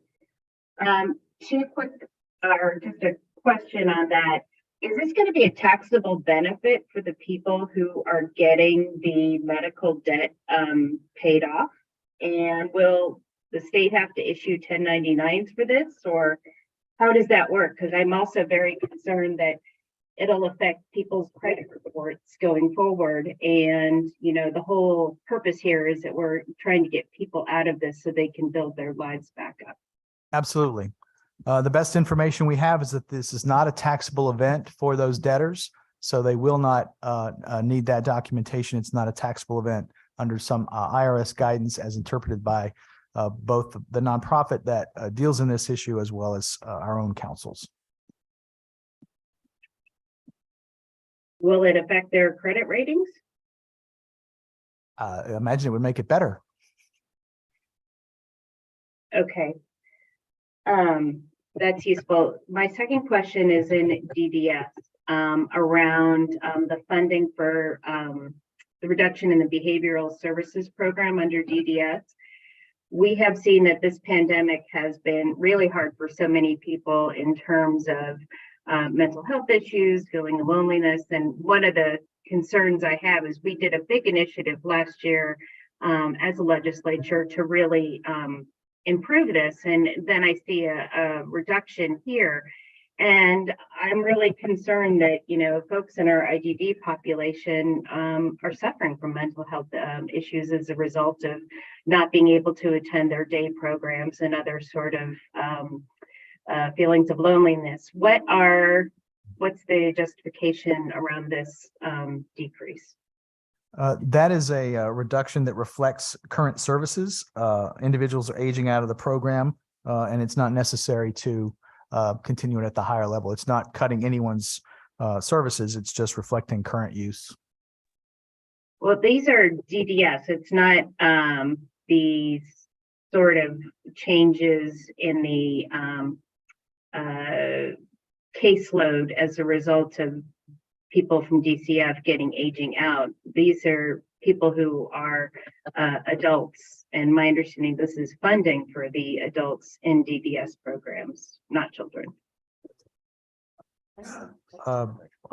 My answer stands. Our analysis is this is a reflection of current services and does not reflect anyone not getting access to the program. Okay, I'll thank you very much. Thank you, Madam Chair. Thank you. Thank you very much. Representative Chaleski, followed by Representative Reyes, followed by Representative Rosario. Thank you, Madam Chair. To go back to the choice schools issues for a minute. The governor stated his budget includes funds to fulfill these responsibilities in a manner that allows stakeholders in the local community and throughout Connecticut to determine how these funds can best be used. I believe the stakeholders have already spoken clearly through a very rigorous process to have access to a program that other cities already have access to. Can you just clarify for me what additional steps we as a community, one of the most diverse in our state and nation, have to go through to overcome this injustice that we are facing? Where exactly are these funds in the budget?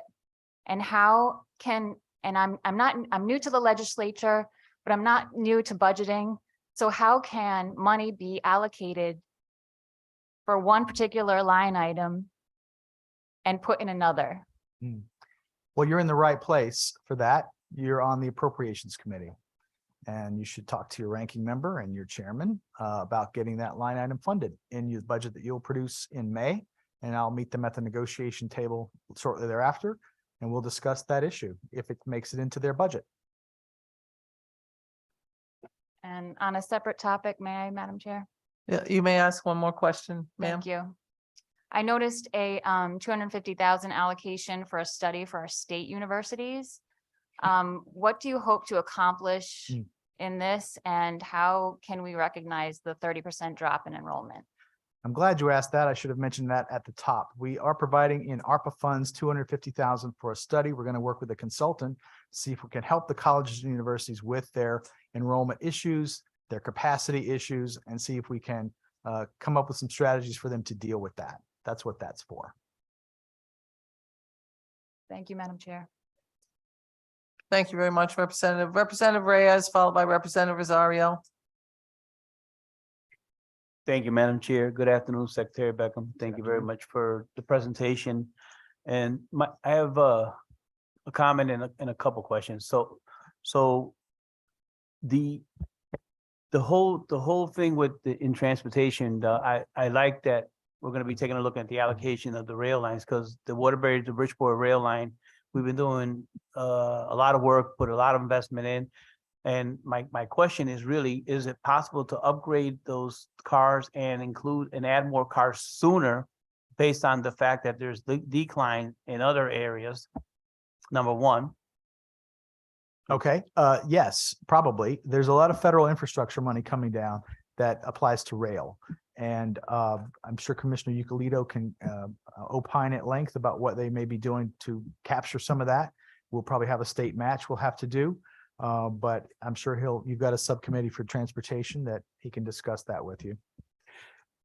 Thank you. Thank you for that answer. And it's important because I think that that Waterbury to Bridgeport to New York City and forward, that ridership was the one that was the highest during the whole time COVID. So I'd like to see us at least maintain average, if not higher. And if we can expedite the number of cars better, all the better. But going along now with the non-additional increases for the nonprofits, it's particularly a sticking point with me, simply because during COVID, many of these very agencies are the ones that stepped up, especially to serve underserved communities like mine. I have very poor districts, very poor census tract 3505, median income of $23,000 a year.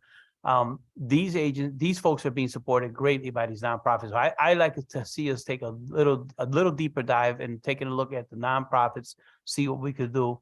And my last comment is I like to particularly thank Representative Felipe for bringing up the baby bonds, because that to me is one of my biggest disappointments of the 22 session. And I think that we need to keep those lines of communication wide open. We have to figure out a way so that we can do both for today and for the future, because these kids will be one day be 18 and they're still children of poverty.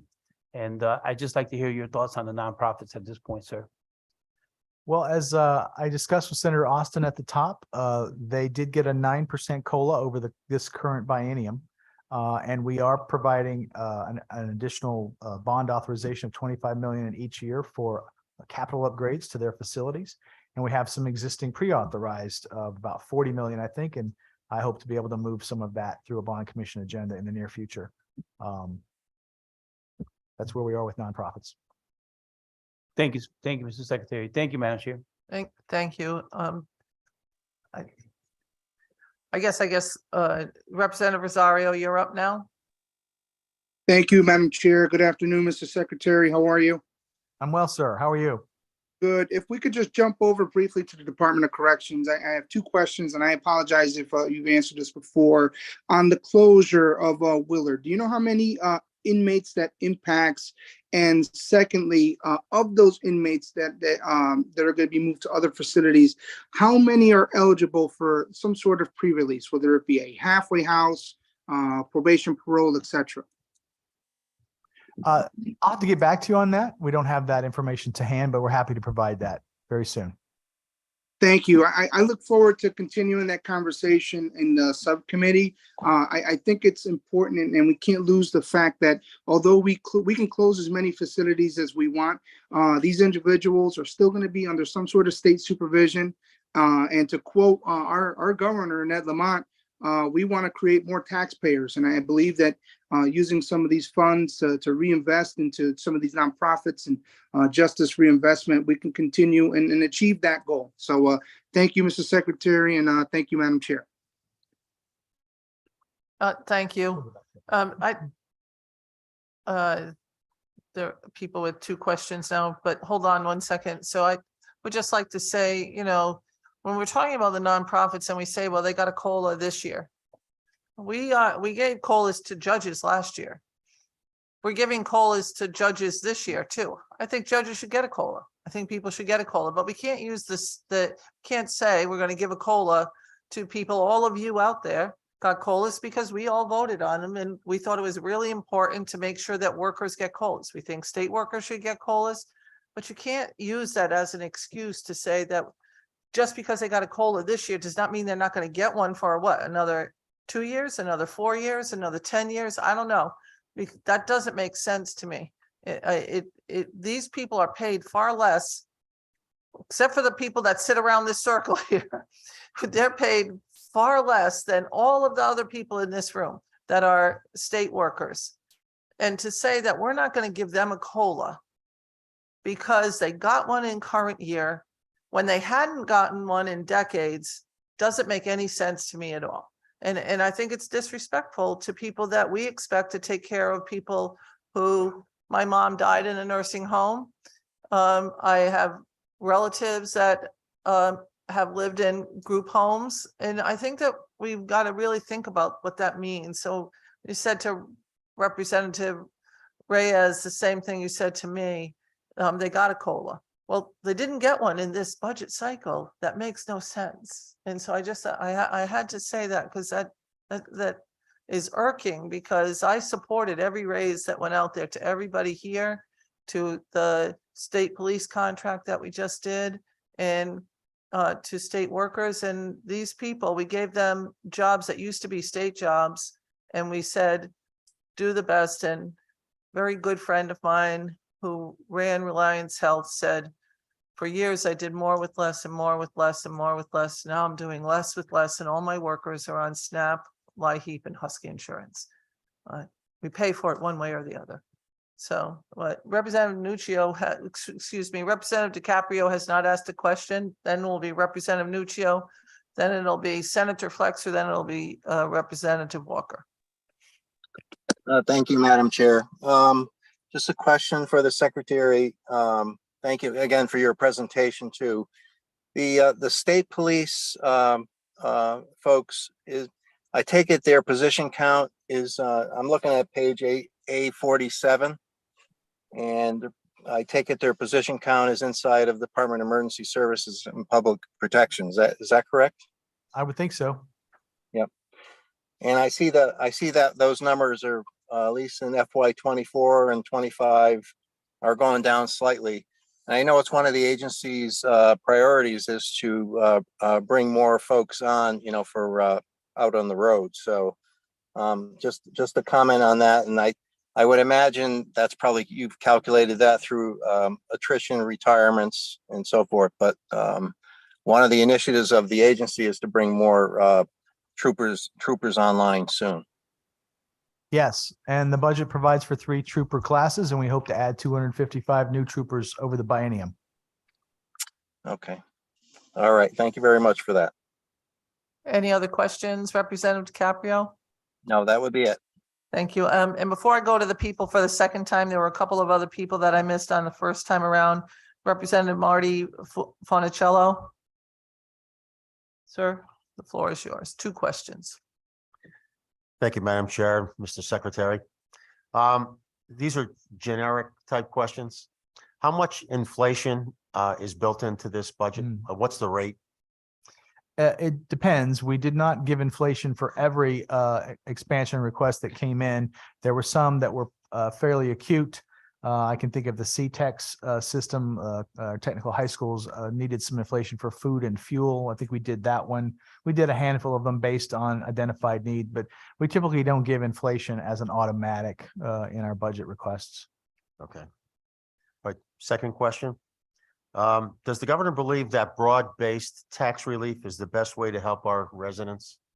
Yeah, well, it's one way. There are many ways, but Yep. that's one that he believes we should do. We're in an era in which we're running budget surpluses, and he believes that it's time that the taxpayers got some consideration as well. That sounds good. Thank you. Thank you. Thank you very much, sir. Representative Harrison. Thank you, Madam Chair. And there's another representative to my left who would like to be put on the list, please. Representative Hoxha. What's his name again? Okay, thank you. I know that we discussed this in some prior budgets in the last biennium and consolidation of some state agencies and the offices. So there's small savings that we can see in here, but it's obvious that most of the space is not being utilized, especially with the allowance of state agencies to work from home. Are there savings that could be realized by consolidating state offices in strategic ways? And is any of that put into this budget?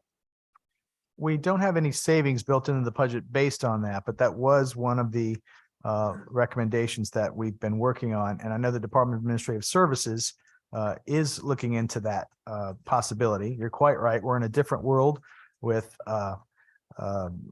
teleworking now, and we are seeing lesser foot traffic and fewer bodies in buildings these days. We are collaborating with DAS to evaluate our footprint and how much space we need, given that the world has shifted. And we are looking to do more transactions online as well. But we do not as yet have realized savings that we have put in this budget, but that's something we're looking at for the future. Thank you. And my second question is, there was a policy decision made to fund phone calls for inmates. And I noticed that it seems that we've had to increase staffing to deal with that policy. So can you discuss the upsides and the downsides to that, please? Well, it's a new law that we have to cope with for safety and security reasons. Those communications have to be monitored. I think it's 15 positions in DOC, something like $800,000, if I'm not mistaken. There it is in the general fund. And we'll bring those folks online to monitor those communications. Thank you for that. Thank you, Madam Chair. Thank you very much, Representative Hoxha. Thank I you. actually looked you up so I could say your name correctly. So, Oh, we go way back. Remember the Yukon field trip we had? yeah, that's right. There you go. Okay. So Yeah. speaking of Yukon, my question. Can I ask a question? What about the Yukon field trip? What's going on here? Yukon invited us up to an event and we were up there and we toured the facility. Oh, Mr. Secretary. Okay. And we had a very lively conversation. I'll bet. She's famous for that. All right. Well, thank you, Madam Chair. So my question is, so Yukon Health and Yukon, we're merging them into one block grant, which, sounds like an interesting proposal. Can you explain the, pros and cons to that, of doing it that way? Well, I can't think of any cons since it's our proposal. The pros, we're hoping to solidify a message of one Yukon, where the talent and the resources can be leveraged across that organization, breaking down silos and realizing efficiencies. I've been having extensive discussions with President Merrick for the last several months about that. She agrees with that vision, and she's making some changes, I hope, that will get the entire organization to a stronger financial position. The Yukon Health Center, principally the John Dempsey Hospital, is a money-losing operation that requires extensive operational supports from the state of Connecticut on an ongoing basis. And I hope with a One Connecticut approach, President Merrick can begin to realize efficiencies there and get to a better business model that will hopefully require less support. Thank you, Mr. Secretary, and I'm glad to see a seasoned vet like yourself didn't fall for that trick in the beginning. The cons, you didn't list any cons, good. Seasoned vet just means old to me. You said it, not me. All right, I'm glad we're ending up with some frivolity. Senator Slapp, followed by Representative Nuccio. Thank you, Madam Chair, and good afternoon, Mr. Secretary. Good to see you, and thanks for your answers. I do want to ask about higher education, so I'm going to focus my two questions. And the first on really the impact that the CBAC agreement negotiated, obviously by the administration, has on our institutions of higher education and their ability to to fund under the current budget and the one that you're proposed, because that's what we're hearing from UConn in particular, right? Is that they need to make do with a CBAC agreement negotiated by the administration, and the funding that they're getting is less than adequate to pay for that. So I'm wondering if you could kind of unpack that and again, take a look at the additional costs negotiated by you that impacts UConn and our institutions of higher education, and then kind of contrast that with the proposed budget. Sure. We did factor in the CBAC increases into the block grant adjustment we made this year. In fact, I'll direct you to page 15 of the OFA synopsis. It recognizes that as such. We increased the block grants to take account of those wage agreements. UConn has a variety of sources of revenue. It's not just the state. We're not the only source of income for them. They have tuition, of course. They have research grants. And of course, their endowment, their foundation can occasionally use some of their resources to assist with expenditures on campus. We would like to get them to a place where they're relying more on those other sources. So they have multiple sources to deal with their costs. As well, the ARPA funds, the extra ARPA funds we're providing this year would more than take care of any fraction of the agreement that they think we haven't taken care of in the baseline appropriation. They surely can get it out of the ARPA funds that we are giving them. So I don't think that point is well taken. My other question is, I mean, in fact, you just touched on relying that UConn, I guess the administration's position is that UConn should rely on less state funding and more on these other kind of financial legs, right? And so I think that gives many folks, I think, cause for concern in terms of tuition being one of them, right? We don't want to see tuition increase. It has significantly already over the past 5 to 10 years.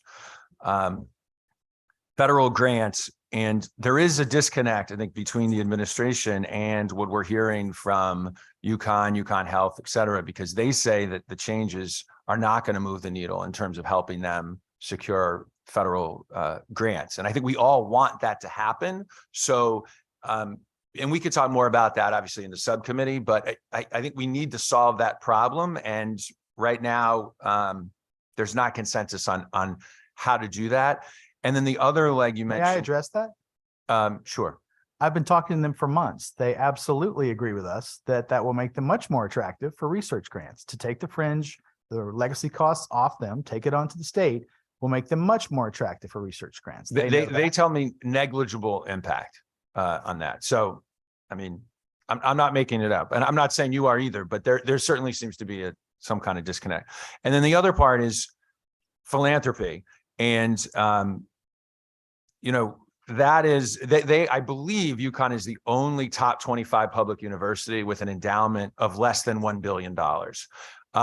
And they have a long way to go. And there's a whole bunch of reasons, right, why that exists. It's not real because of their failing. It's because of, I mean, there's a lot of reasons, and it takes, as you know, many years to grow that. And half of the money that UConn raises every year is not cash. It's commitments that they may not receive for 20 to 30 years. The other comment I would have is that donors like to bet on winners. You know, when they see additional state support, that helps to secure more private donations. It doesn't right go the other way.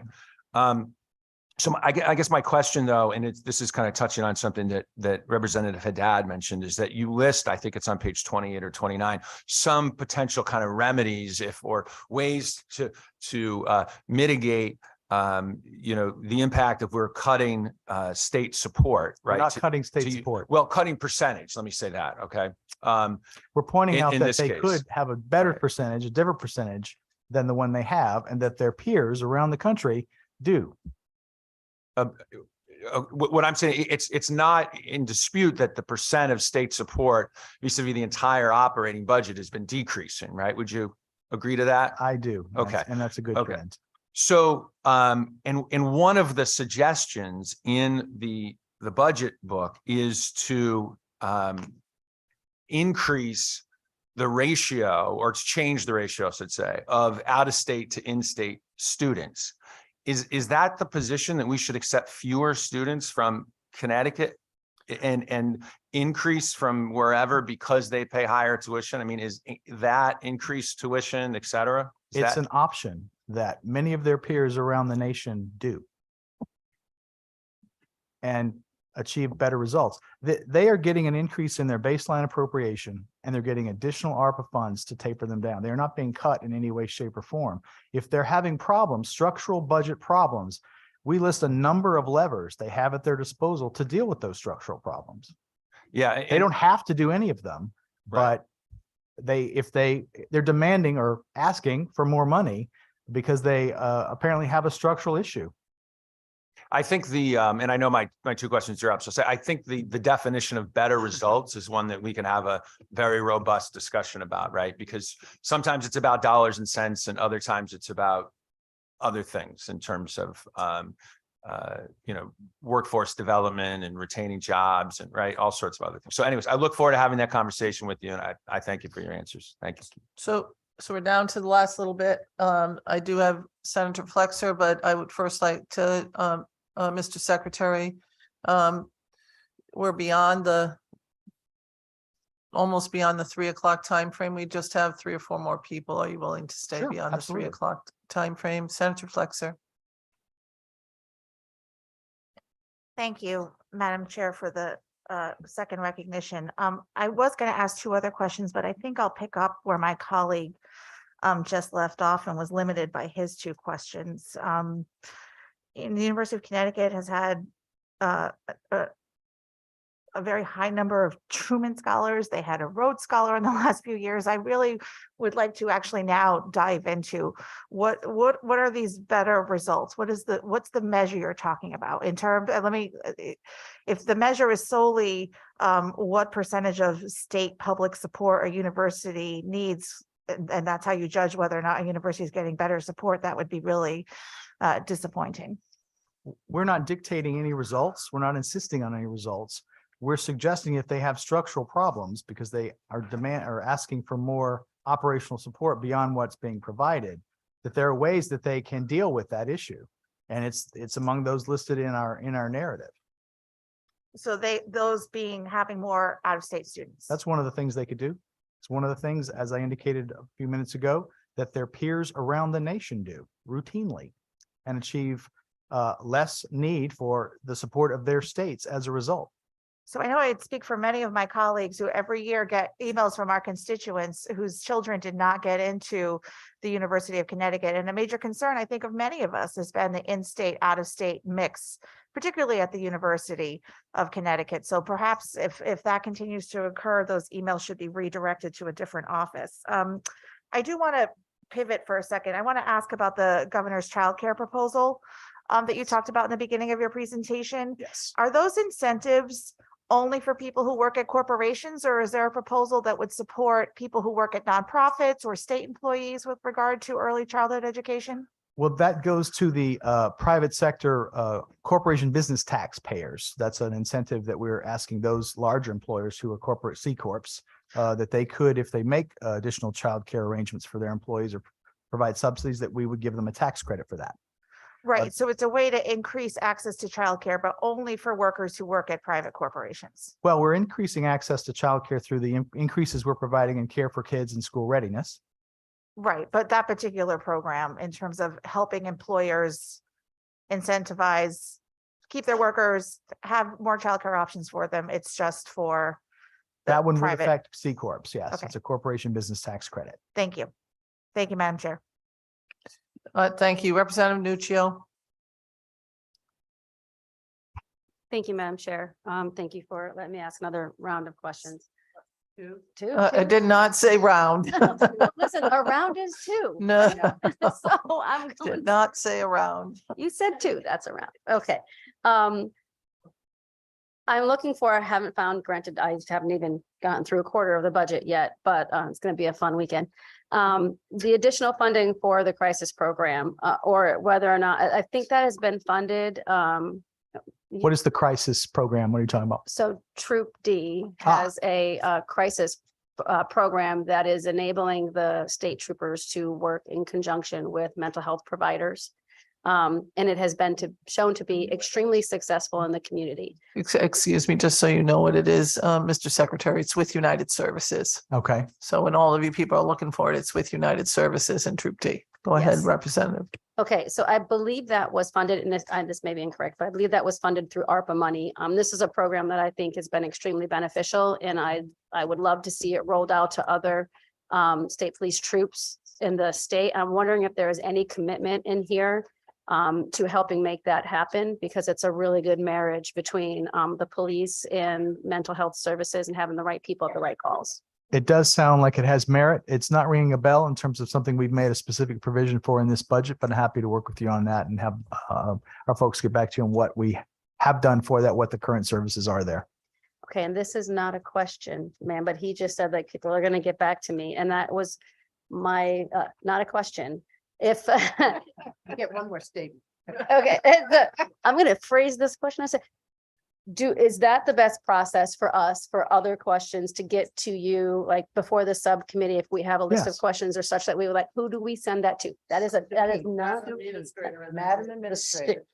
Okay, see that wasn't a question related to this. That was a technical question. My other question is, in the STF, I know that there's pressure in outward years. For the next couple of years, it looks pretty solid. And after that, it gets, we have some pressures on that.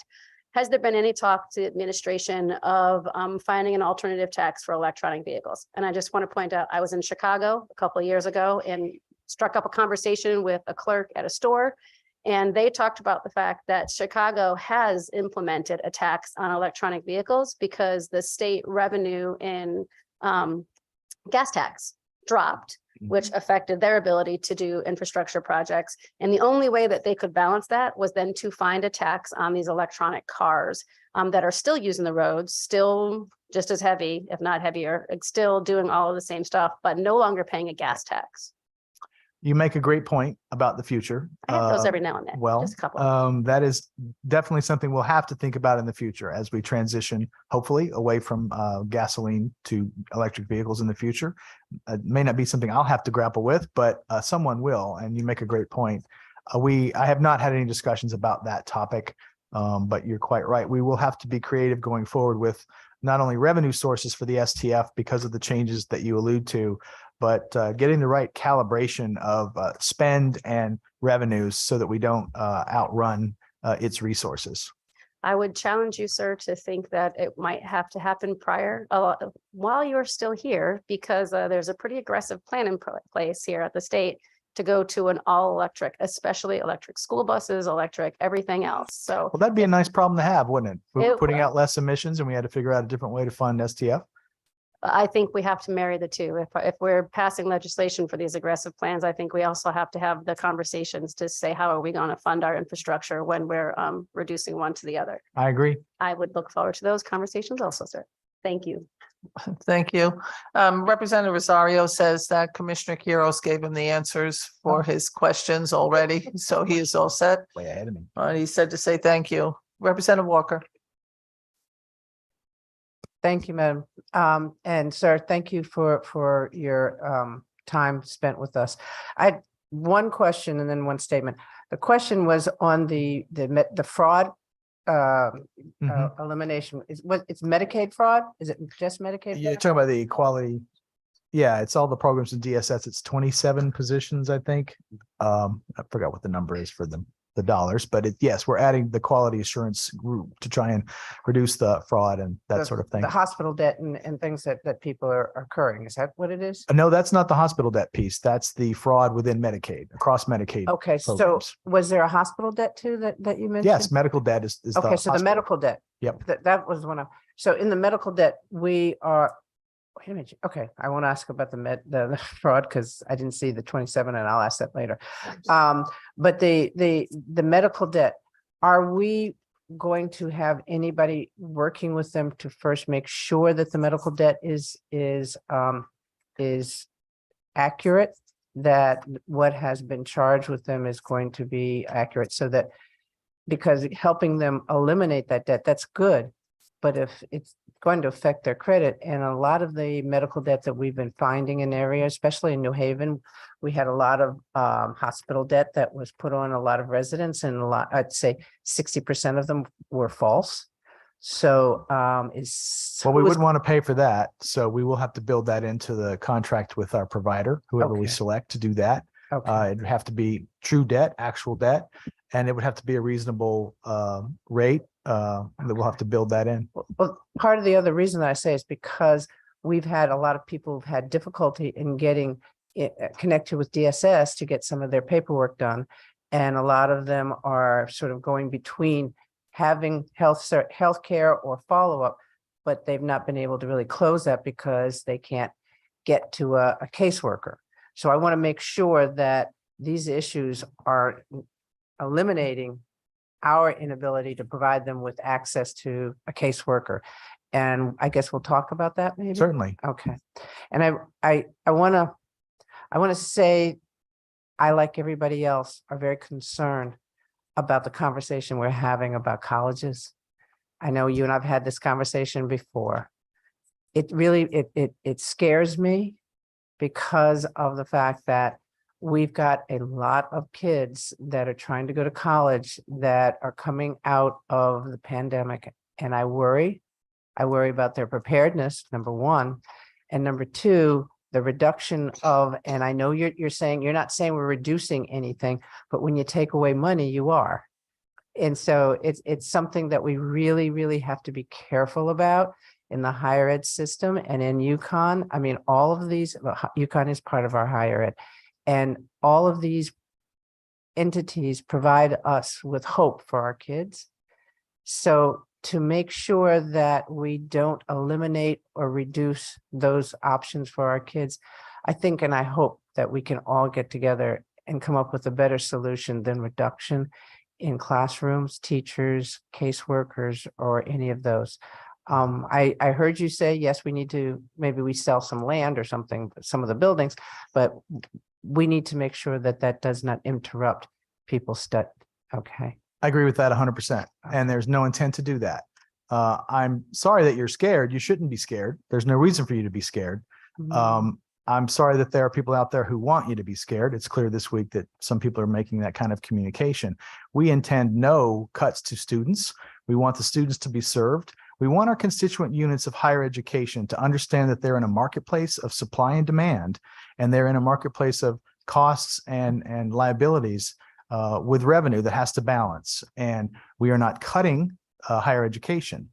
They are asking for more, but our not giving them what they're asking for is not cutting them. We're giving them more than we gave them last year in terms of the baseline appropriation.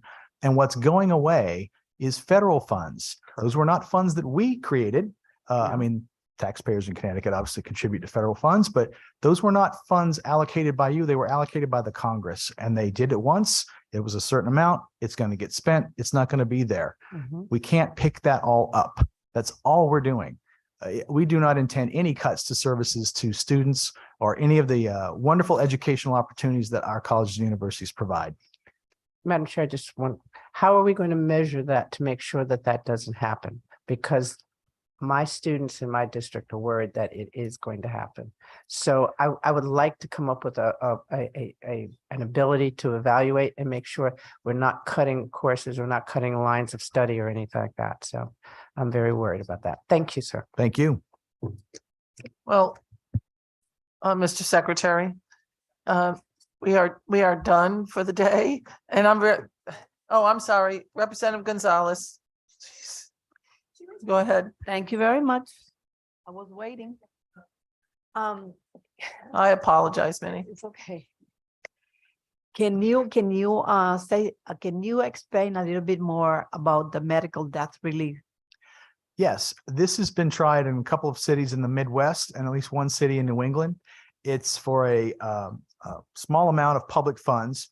We work with a nonprofit provider who does this for their business. They're in the business of erasing medical debt for lower income disadvantaged folks who happen to have a lot of medical debt. In fact, medical debt is more prevalent in communities of color. It's a real issue there. This nonprofit approaches hospitals and healthcare facilities that have medical debt on their books, clients or accounts in their system. It tries to identify who are those most in need, and it buys their debt. It gets rid of it and erases it, so it's no longer in existence. And is this nonprofit, they are from Connecticut? We will do an RFP to see who's out there. I don't happen to know who's out there, where they're located. There's one that I'm not going to mention their name. They have an unfortunate name. It's RIP Medical Debt. But anyway, I don't know where they're located, but we're going to do an RFP to find out who's out there who can do this, who wants to do this work. And less that the person owe more than $2,000, because I think that I heard that that have to be up to $2,000, no more than that. So what that means, if I owe $4,000, that means that you guys will pay $2,000 and I'll pay the other $2,000. I think the intent is to erase the debt for debtors who are identified as being in that category, low income category with medical debt. It wouldn't be a part of it. It would be all of it. All of it. Okay. Thank you. Sorry about that. So I kept you here long enough for the power to have been restored to my house. So I'm really happy about that. Because I had no power. I have no idea why, but I had no power. And I've just gotten a text saying the power is back on. So I'm assuming that we can end this meeting. So thank you very much. Thank you. Thank you.